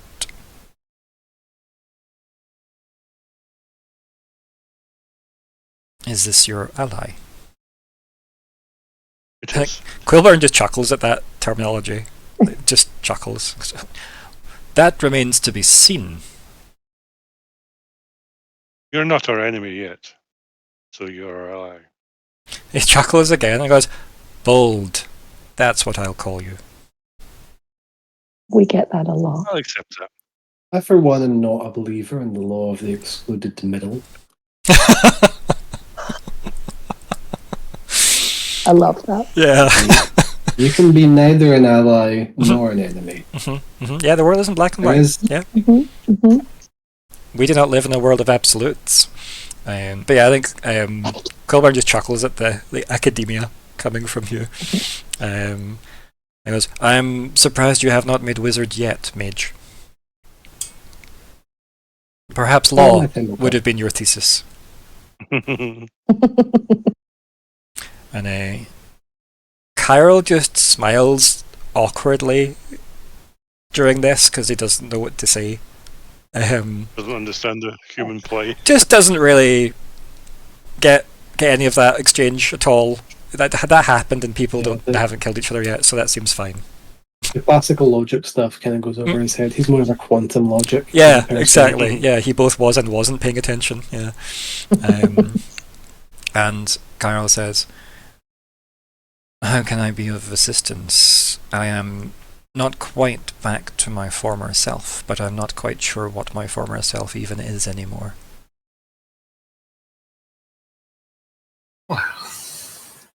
think it is good to know that you are at least back on your feet. Looks down at his feet and goes, yes. So to speak. Much more vertical than I have been of late, and hopefully of more use to my friends. He's going to addresses that to Nori, since Nori did address him as a friend. Now, for the purposes of RP, I'm not going to have me talk to me. So you kind of need to talk. You do need to talk around Quilburn, right? Because you just need to present your case to Quilburn with Cairo here, and I can respond as both of them, but you just need to be in between each step. Okay. And we need to try and keep the subject of various things. Obviously, Cairo won't know a lot of like the political stuff that we need to not talk about, but. We mainly want. So what do we want from this? We want Quilburn to agree with us that Cairo's lovely and we like him, and he's not going to destroy the world. But making a big fuss about him might destroy the world. I think you've done it.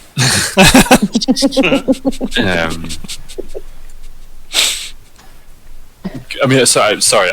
Maybe I'm behind. Is that an angle? Actually, we know that the Cairo could start a war because of the whole pride thing, but just Fae being a thing could also cause massive conflict. And so being like, yeah, we're just going to try and keep this suppressed because it's probably the simplest way to not start conflict with like everything.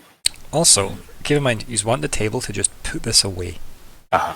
Which they can do if they decide this doesn't need to go to the public. Which is quite dangerous, generally. But we know, as the people in the inner circle, it's probably for the benefit of everyone else. Yeah. We'll add this to the pile of world-ending secrets. We know what's better for everyone. And so Quilburn had wanted to meet Cairo off the back of us saying that he had individuality, basically. And that he'd sacrificed himself, etc. Like, you're basically saying Cairo's a good guy, is the gist of it. Here's why he's a good guy. He's got individuality, hasn't murdered every single person yet, it hasn't always been that way, and also, like, he got injured because he sacrificed himself. He's missed out the part for his niece. Yeah, I couldn't decide if I wanted, because we're trying to imply that maybe she stabbed him, so we're like, we're leaving that bit fuzzy. Then I think we start with individualism. That seems like the easiest one to broach. So I think Lockheart will probably sort of start that by saying, now, Cairo did take a role in the conflict all those years ago, not on the side of their, not entirely, or not necessarily on the side of their race. They took a position that they believed themselves was correct. They did not simply always fit in with the grand scheme designs that perhaps we are unaware of that the Fae have. He made a decision. Cairo, they have agency, come to conclusions. Yeah, and like Quilburn says, and this is the silver that you mentioned, and these weaponry that hurt the Fae. Yes. Where would look to Cairo? But you can't, because you're filling in the space between me talking. I believe, yes, brought silver to this. You can see Cairo's expression is quite strained with this conversation, as if they're looking like, "Oh, I don't think I'll be as much help as you want me to be here. with like their like perfectly silky straight black hair, etc., like hanging over their shoulders, and they say, "If I can offer what I can, I betrayed my people for the people of this world, for nothing of my own. I was aware the potential fate I would see." And he goes, "But I could not allow this world to fall. It has so much beauty. And the Fae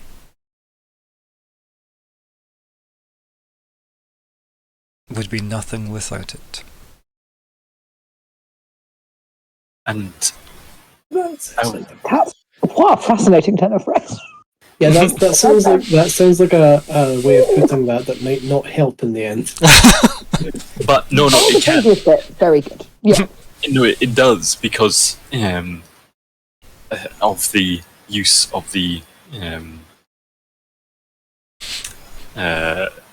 not perpendicular pronoun of royal pronoun. Actually, Oh, um, third person anyway. Like yes, well, the Fae. is that he says I, and Mhm. that currently is what Lockhart was driving at. That He said "I" and referred to the Fae as a Okay, separate... yeah. Good stuff. Yeah. Well Yeah. done, Kyle. so that's what we'd been sort of building on, and so that works in our favor. So that's And you're what, sorry? I did say it's where the word came from in this world. I had a point. Yeah, so he used the specific pronouns you needed him to do for Quillburn's benefit. Crushed it. And I think because Lockhart was going to suggest to Carrot, and you see, this is why we wanted you to speak, because much of our understanding of your kind is that there is no individuality in the way that you exhibit. By nature of being able to say "I," to make decisions on your own. He like rubs the back of his head, like, and scratches it a bit, and kind of looks around at the kind of the ground, and then goes,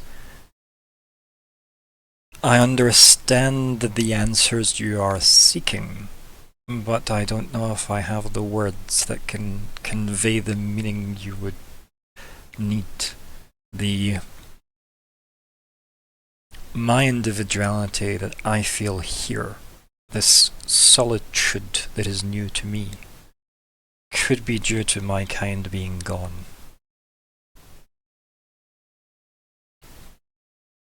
But you made the decision before your kind was gone. Yes. Again, this world had too much to lose at the hands of the Fae." And turning to Quillburn, and so you see, he has individuality on his own volition. Made this decision. Quillburn looks at you all, having like a furrowed brow through most of this, and occasionally glancing back at the road as if did anybody notice the fact that the fucking King of the Dragons just wandered out of a gate. Like, you know, big deal. It wandered off to the side with a massive security risk to the world, and some relatively important people of the world now. Like, you know, at least in Cascade Cities, or at least relatively notorious to a degree to the right people. And he kind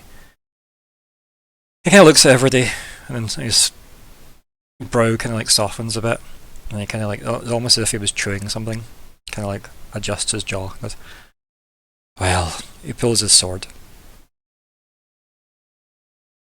Carol takes a half step back, as you can imagine, and then he holds it out to the side to Carol and says,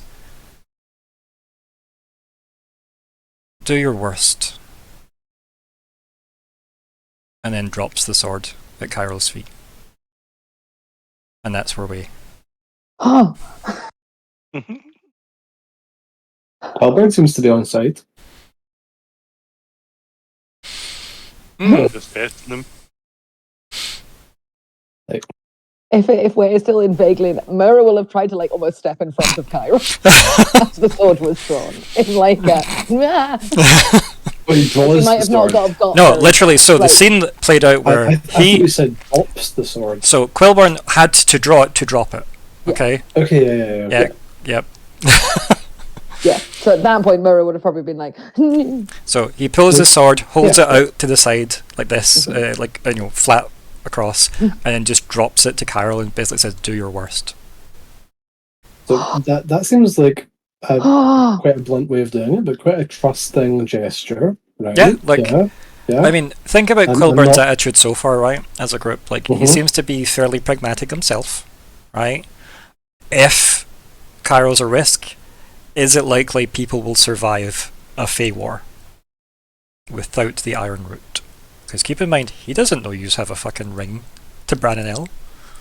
what are you talking about? That's not that's not it. Yep, not a thing. Yep. We know nothing. I've just written drops the world. Yep. But like that's his way of basically saying, well, if I'm going out anyway. Mhm. So yeah, it's definitely him really embracing this moment you guys are trying to put upon him, right? Yeah, go Quillborn. Yeah, he's quite the catalyst. What would you like to call this session? Oh God. Yeah, okay, yep, that could. It didn't quite go as much in this direction as I might have liked, but it's not went bad yet. I'm happy with the direction it's going in. Yeah. But And Falkwin got to be direct with Quillborn as well. There was some Lockheart-ness, and then Falkwin was like, Yeah. actually also these details though. yeah. I enjoyed that. I enjoyed that a lot. Well, it's good because obviously as the two speakers you have such different approaches to situations, which is always fun to see them side by side. Yeah. So we get fight fire with fire, bridges can be mended. It was less fighting fire with fire than originally proposed. Cities never sleep.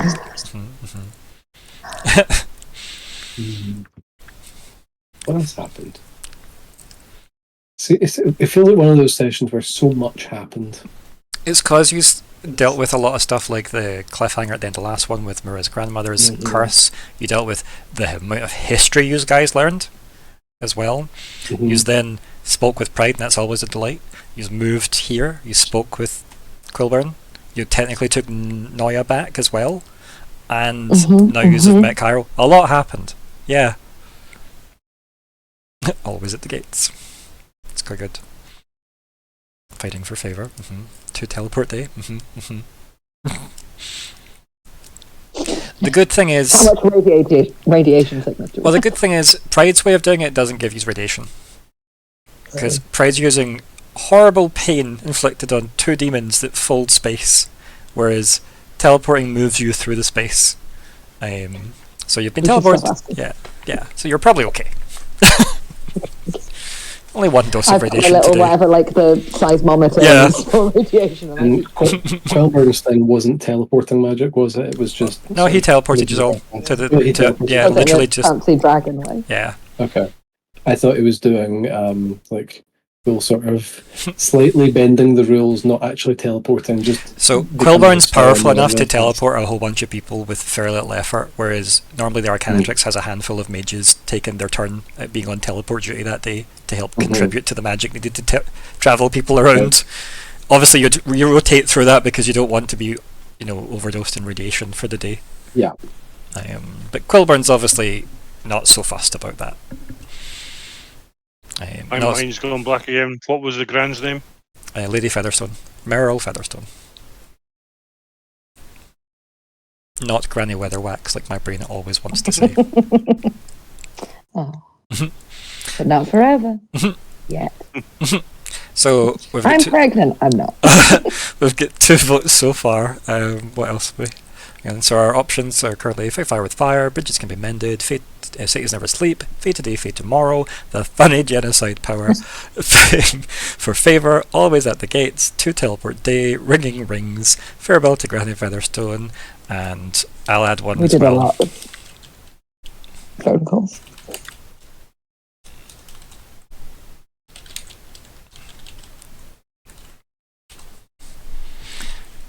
4 cows do not equal a wife. That was a quote. I forgot about that. That was a quote. I'm so happy it Yeah, came back to me.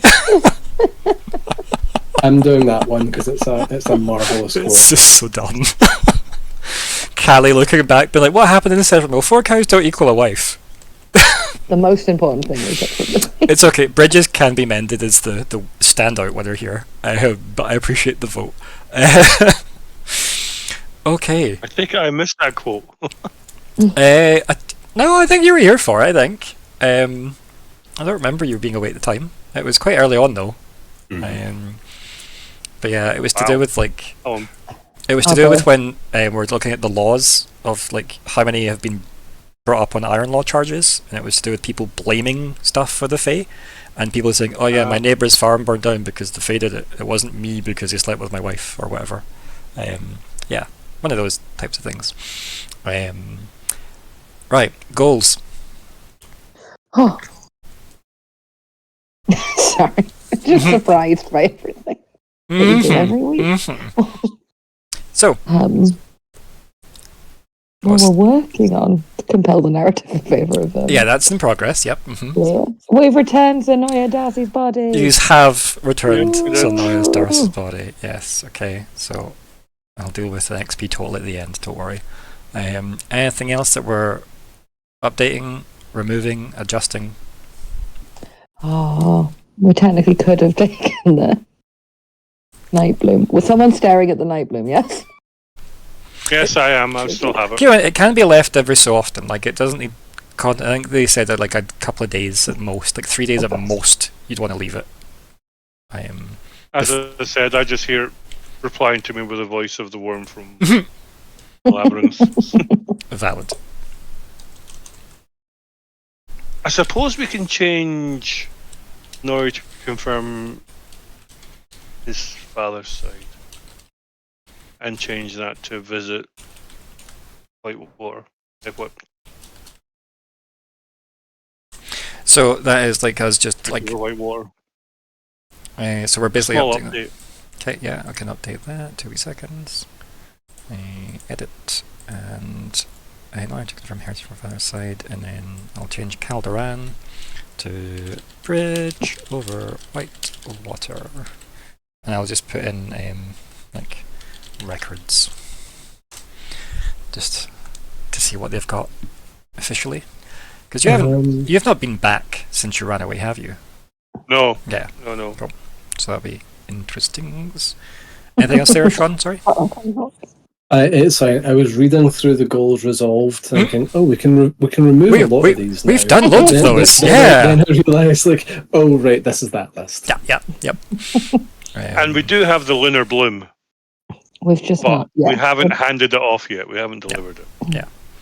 And also that one's technically one big goal, right? So that is one big goal that you're dealing with. So they'll move the whole thing down once all of the steps of that are done. But I have given you XP for like the Everwrapped and stuff, I think, already. So we will see how that goes. But it's obviously quite a big goal. It's pretty much been this arc's goal, despite seeming like quite a background stage to everything that's been going on. You have got involved in a lot of other things this arc. Yep. I gave you an island full of dinosaurs, and you start an intercontinental war. Sorry, trying to avoid. Yeah.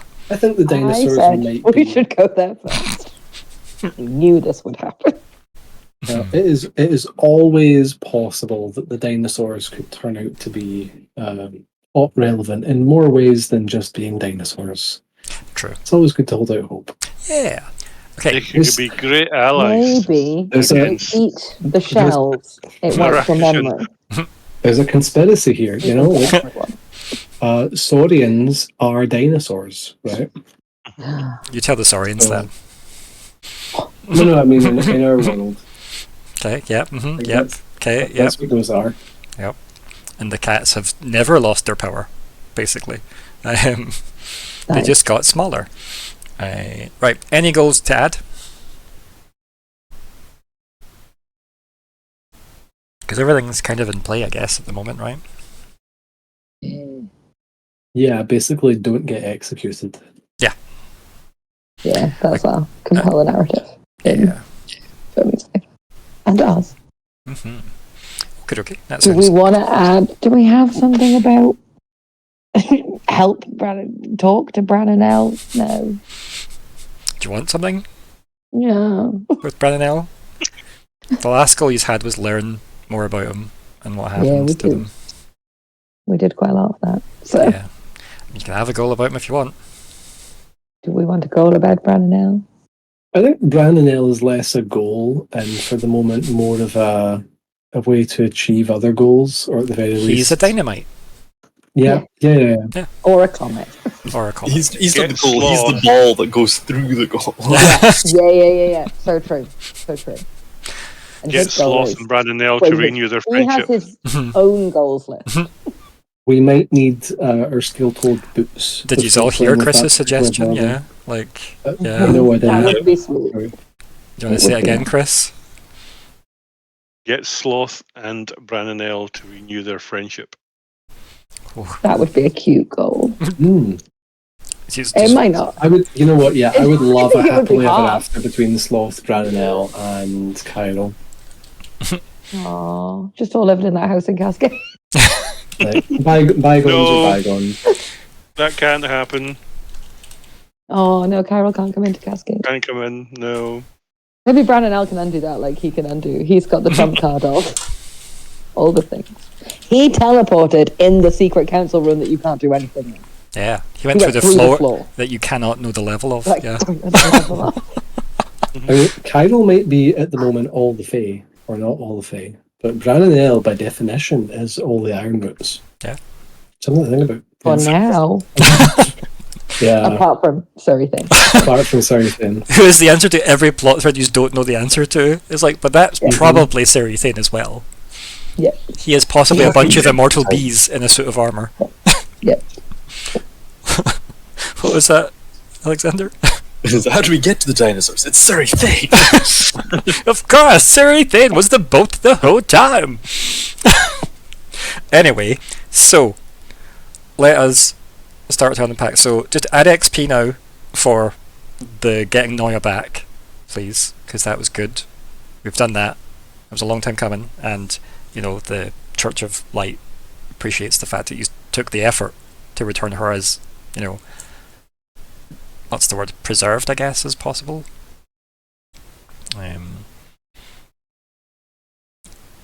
So was that? Did you say 1 XP for that? Yeah. Always? Yep, so people get XP for Noya, because it was Noja. done. Noja. Noya, Darcy, I'm going to Joan spend of my Arc. XP straight away. Well, let's just pause that for a moment, shall we? And let's get through the wrap-up chats. So, Nori, start us off.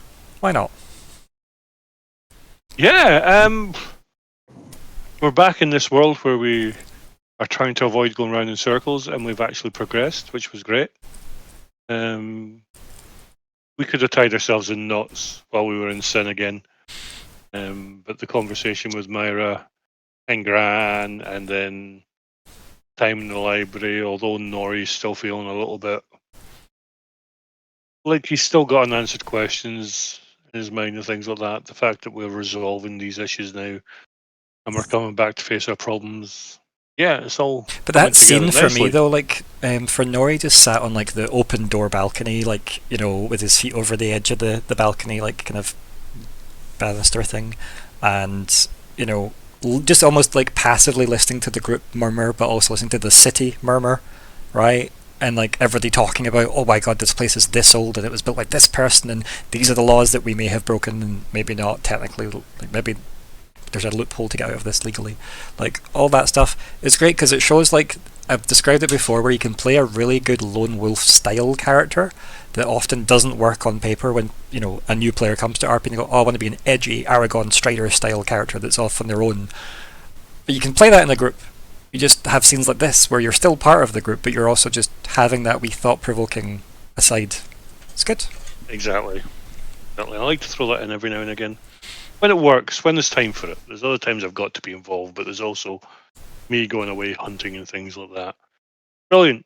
That's fine, but that's not here. But Nori still is that lone wolf, I say. So.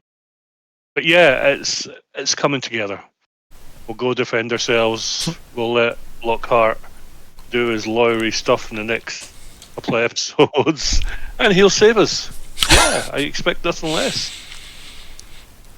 Much XP you got saved up, Lockheart, to save everybody. Oh, I'm not saying the rolls of the dice will go his way. I just expect it. Yeah.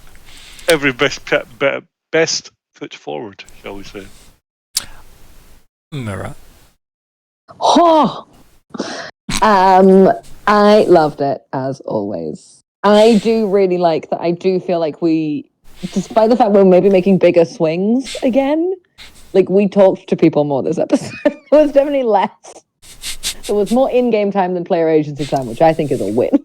As much as I love player agency time. It did feel like we've now had this conversation like 3 times. We're getting better at it. And I do like that this was just like, just call Kyril. And you're like, oh yeah. Like, but this is, I liked this versus him, like us trying to call him like in the council chamber.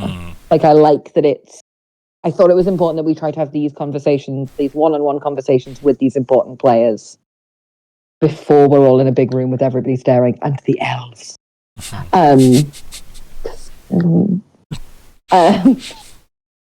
I do agree that Branonel is something that has to be dealt with. I think both Myr'ra and Hannah find it hard because I think I agree with him, but I also know that agreeing with him like could doom the world. But I think Myr'ra's just like head in the sand, like it's too big of a problem for me. Like my brain can't cope with that.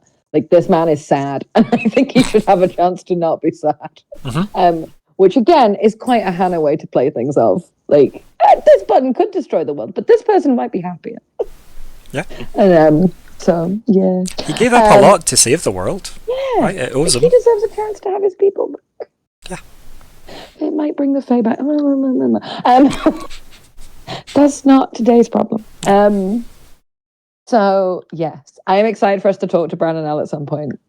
But I do feel like when it happens, we're going to be like, oh no. Oh no. But also, he's very cool. Yeah, I was going to say, Kyril generally puts off a good impression. Yes.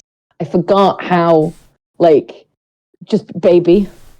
Like, you can't meet him and not think, like, small baby bird needs protecting. Like, he's good at that. Well done, Kyril. I was hoping to do some, like, if we hadn't, like, that moment, I was like, let's ask him what his future plans are. And I hope he says, I'm going to retire to a cottage by the beach. And raise chickens. Well, look, he's fine. Nobody evil would raise chickens. Yeah, don't ask about the chickens and how many there are and how many there has always been. But or his response is, I've got 6 new friends in this world and I'm going to protect them. Yeah. Yeah, he's also done that thing of like, I have had no friends, these are now my friends, I will do things. And you're like, oh no.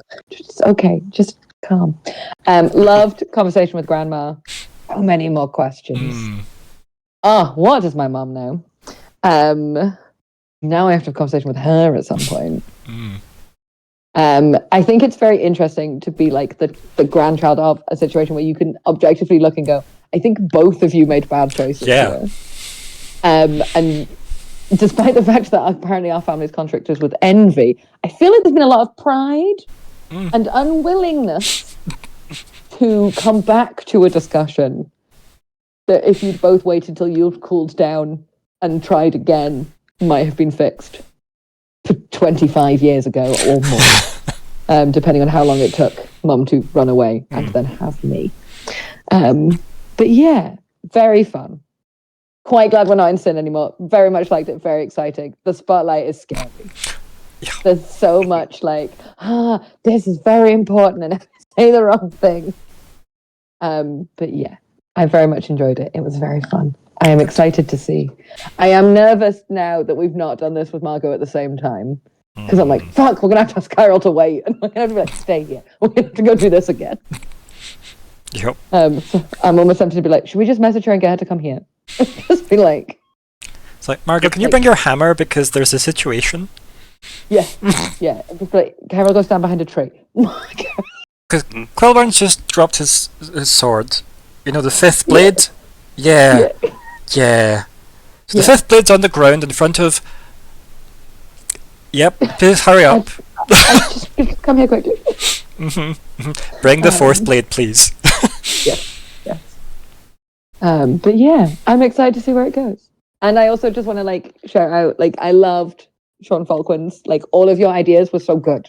And I like that we talked about them when we discussed them, even if we were ultimately like, that sounds scary. It's good to talk about the scary things, because even if we didn't do them this week, it means they're on the table. I still believe. they may be on the table for long. We'll see. I love it. Is it an unstable fable table? Maybe. Don't start me on that. But yes, as always, lots of fun. No, good, I'm glad. And it's always worrying as like a storyteller writing family stuff for another player when it's kind of been left up to me. Obviously I've got some like touchstones to work with between it all, but a lot of it's just is this interesting, is it good? So it's nice to see you enjoying the kind of they're both idiots, like yes it's very Encanto in that way. I never realized quite how similar until you've said that, but actually but it's because generational trauma like exhibits. Encanto was an excellent movie to highlight family generational trauma. But no, I'm glad you're enjoying that. A nice segue into Falkwin though. Off this week. It was great. I didn't realise how much the sort of random inability in charm, persuasion, and deception that Falkwin had would end up working for the like political talky scenes. The original concept of it was, he's a shouty speaker. He's like Dragonborn from Skyrim. So this is kind of underlining that this kind of saying, no, he's a speaker because this is the kind of magic he uses. He's not, in fact, good at the traditional speaker thing. It was a sort of just buck the trend type thing. But it's ended up working out really well because it gives him a sort of bluntness that I can play off of that's been lots of fun and a lot like myself, which is convenient and also probably why that's there. In the first place. I think it's good to lean into character traits that are objectively useful in situations, right? Because while it's considered a flaw on a character sheet, it's very much an asset to a good role player, right? Like you use these things to make your characters points, and everything can be used for character building. That's the way I look at it. Like it's having data lets you react to that data and then work from it. And I think it's been, like I mentioned obviously earlier, having Falkwin just be like, so you've had the fancy way of hearing the information, but really this is what we need you to do. It's like, so while they have used sugar, here is the tiny note I'm sliding you across the table so that you get the gist. Like, it's good. Yeah, and I feel like there's definitely characters that respond better to being Lockhearted, and there's characters that respond better to being Falkwind. I mean, KT loves Lockhart's back and forth nonsense, and Margot loved Falkwind's directness, and it was like there's definitely very strong character templates there of don't waste my time versus let's waste as much time on talking to each other as possible. Yeah, that's good. But again, that's what you want from like a set of characters all played by me, right? You want them to be as different as possible, interact with each other differently as much as I can remember to make sure people react differently to people. But yeah, it's been good. It's been good to see, like, I guess Falkwin is vocal again, like Hannah was saying, like I think content is always useful, even if it gets like, because a lot of your ideas were used, but having content to be dismissed gives people ideas to work and build on. So I always feel like if somebody has an idea in a roleplay game, go, oh no, it doesn't matter. Go, no, share it anyway, because it might inspire somebody else to have an idea. Content is content, no content is no content, is how I look at it. And it's, I don't think there's not bad ideas, there's just ideas you shouldn't do. Right? Yeah. And like, even then, like, I don't necessarily agree with that. And that's fine. I would rather have a session where we make a wild but justifiable decision and then go off on a runaway train trying to figure out what the hell the consequences of that are, compared to one where we agonize for too long. Like, agonizing is good. Agonizing is fun. Like, the stress, it really like hammers home how important and impactful a situation is. But sometimes it can go on just a wee bit long. And it can be nice to just sort of have the character who's able to kind of turn the spanner in a slightly different direction and reframe things. I think it's such a useful thing to have, not only from like a player group, but also the NPC group, like you were saying, because you've got people like the slightly more direct people of the story also doing that on that side, going, why are we talking about this? Why aren't we just doing this? You've told me enough to make me want to do this thing. Why have you taken this long to get this far? Versus, again, people like Katie who would spend months talking about nothing. Do you know what I mean? Because they just wanted to get drunk with some friends for like a couple of months, right? It's good. It's good to have, again, that mix of players, but that's what works when you're building characters as a group, right? Like, obviously you all did it individually with me, but because I know what we've got as a collective, and I also know what you use to a degree from the conversations we have, lean into as players. It helps me suggest things that you tend to go with, and it seems to pay off because you guys like deliver sessions like this and many other wild sessions that you do end up caring about, which is good. It tells me that you are enjoying it, which is nice. Especially for something we do like weekly. Do you know what I mean? It takes up a lot of our time. Speaking of wild sessions, it's far too early to say, but I'm gonna say it anyway. I think next week's gonna be a wee bit wild. Yeah. No, it's all gonna be fine. I think this week for me, specifically on something Hannah had brought up as well, was quite useful. You learned that you couldn't just count on Chiral appearing if you were in the trial.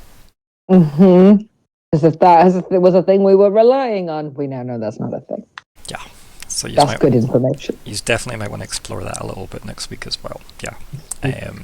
Especially depending on how this moment between Quilburn and Chiral is playing out, where Quilburn seems to be testing Chiral in a incredibly ride or die kind of way. Yeah. Maybe he's just sad somebody else got the job he wants. Right? Again. I know. Again. Oh. Well.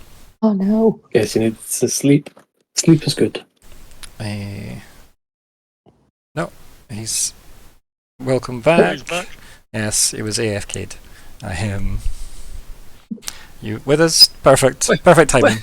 Why this? You were always in the AFK channel. What are you talking about? If you're silent for like I think 5 minutes, it moves you to the AFK channel. Maybe 10 minutes. I'm not sure. Anything else, Falkwin? Nope. That's about it. I'm enjoying the direction things are going immensely. Good. And Lockheart? Now that you're back with us. Yeah, it's a few.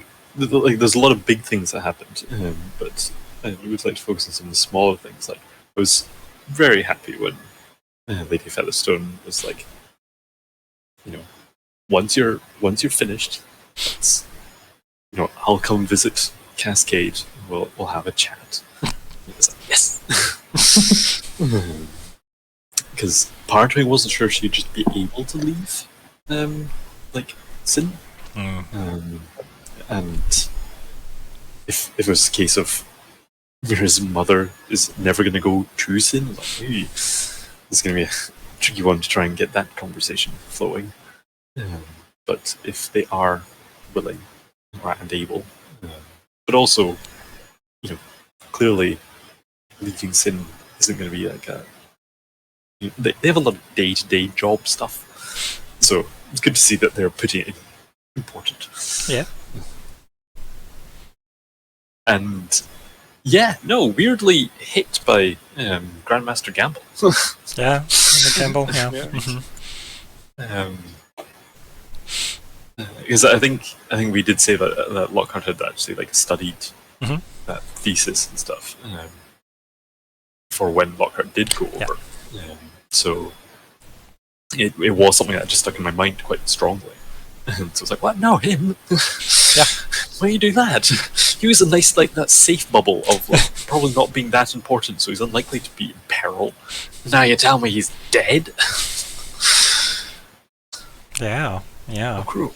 But it does mean that Lockhart's got like some maybe personal stakes to maybe find out why now, right? Like a more personal reason to care about what happened, who killed him. Like, yeah, is like Viestra wearing his shoes? Like, you know, important We've things. kind of skipped by that though, haven't we? We've not skipped by a lot of forgetting things, all the- Chris, for a very good reason. I had 4 pages of missed quests when I wrote them all down from Arc 1, so... How's Halcyon Yeah, getting on? You know, from, you know, Loudenhull. Oh, We've not really dealt with the whole Grandmaster of the Arcanatrix being killed thing. hey, very you much, said you've been busy. There's a whole scheme with the Rakishan Empire just kind of plodding in the background. That I like to think of that as Arc 5. Challenge accepted. But yeah, that sort of that it is on the so it is slightly on the back burner just because there's nothing we can really do about it right now. We have to face this music, as Pride says. So just because we did have to kind of go past it for the moment doesn't mean it hasn't left the mind conscious. But it does mean that if you can clear the board of this current situation, you are incredibly free and probably have a lot of weight with the council if it goes your way. I'm sure that's what you said this time last arc. And yet you're able As to long just, as- but you're as able to get long as people you- like Quilburn to turn up to a random house at short notice. That's true. It's like, as long as you deal with this second blade, you'll be free to go and have a holiday on Dinosaur Island. It'll be fine. I said nothing of the sort. No. Wonderful. No. If we didn't go to Dinosaur Island first, It's a bad time. what would happen? It's a bad time for the holiday. It's It would be awkward if that much was. nicer, a few months from now. Yeah. Best time of year. We'll take the beach loungers. Yeah, the beach episode can wait, right? Any other thoughts, Lockhart? That was my I wanted to mention. Yes, yes. Yeah, again, very rarely do I need to share thoughts because I usually do it spliced with yourselves, but we got a lot done. I like that. We covered a lot of stuff that needed covered. A lot of stuff that's been addressed but not resolved, which is good because it's stuff that doesn't need to be like, oh, that's now done because we're moving past it because, you know, we're on session 14 of us. Definitely a short arc game. So, I like the fact that we've got a lot of progress with Myr'ra's grandmother's quest line that's been brewing for a long time. And it's at the point where it feels like it could get resolved, which is good. It's been pushed right up. And it's kind of a similar boat to where we are with things like Nori's heritage as well. We're right at the stage where you know what the next step is to potentially get closure on these things as well. We've also got a lot of stuff outlying with, you know, are we going to then, once all this is resolved, go after the Heart Piercer? Are we going to go to Dinosaur Island? Are we going to go to the moon? Like, does Carol get official citizenship after all this mess?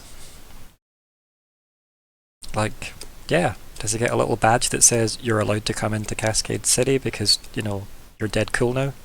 Like, Good dream. does he just kill Quilburn? We don't know, right? We don't know. Lots of fun stuff, and I can't wait to see Kalli's reaction to a lot of it. Yeah, this is going to be. Yeah. This will be a fun one to come back after. Mm-hmm. I think, weirdly, had I obviously had someone to miss this, I think Kalli not being here to feel the pressure of having to deal with the uncle connection that's quite estranged because you know Quilburn better than Kalli. Like, I think it was probably better that she had a private conversation with her uncle. And obviously that can be played out as and when as it's needed. Rather than it being a kind of, okay, Kalli, this is all on you, but you technically missed the arc where we learned about him. So Yeah, it has been weirdly fortuitous that way, in my opinion, as a storyteller. But that's also just because you guys then just cut straight in with the here's exactly what needed to be done, and it seems to be fairly direct, like Falkwin, in fact. So, definitely seems quite happy to be like, well, what's the next part that solves this problem? Let's get to that. How do you feel about awarding the XP? Who's the votes going to?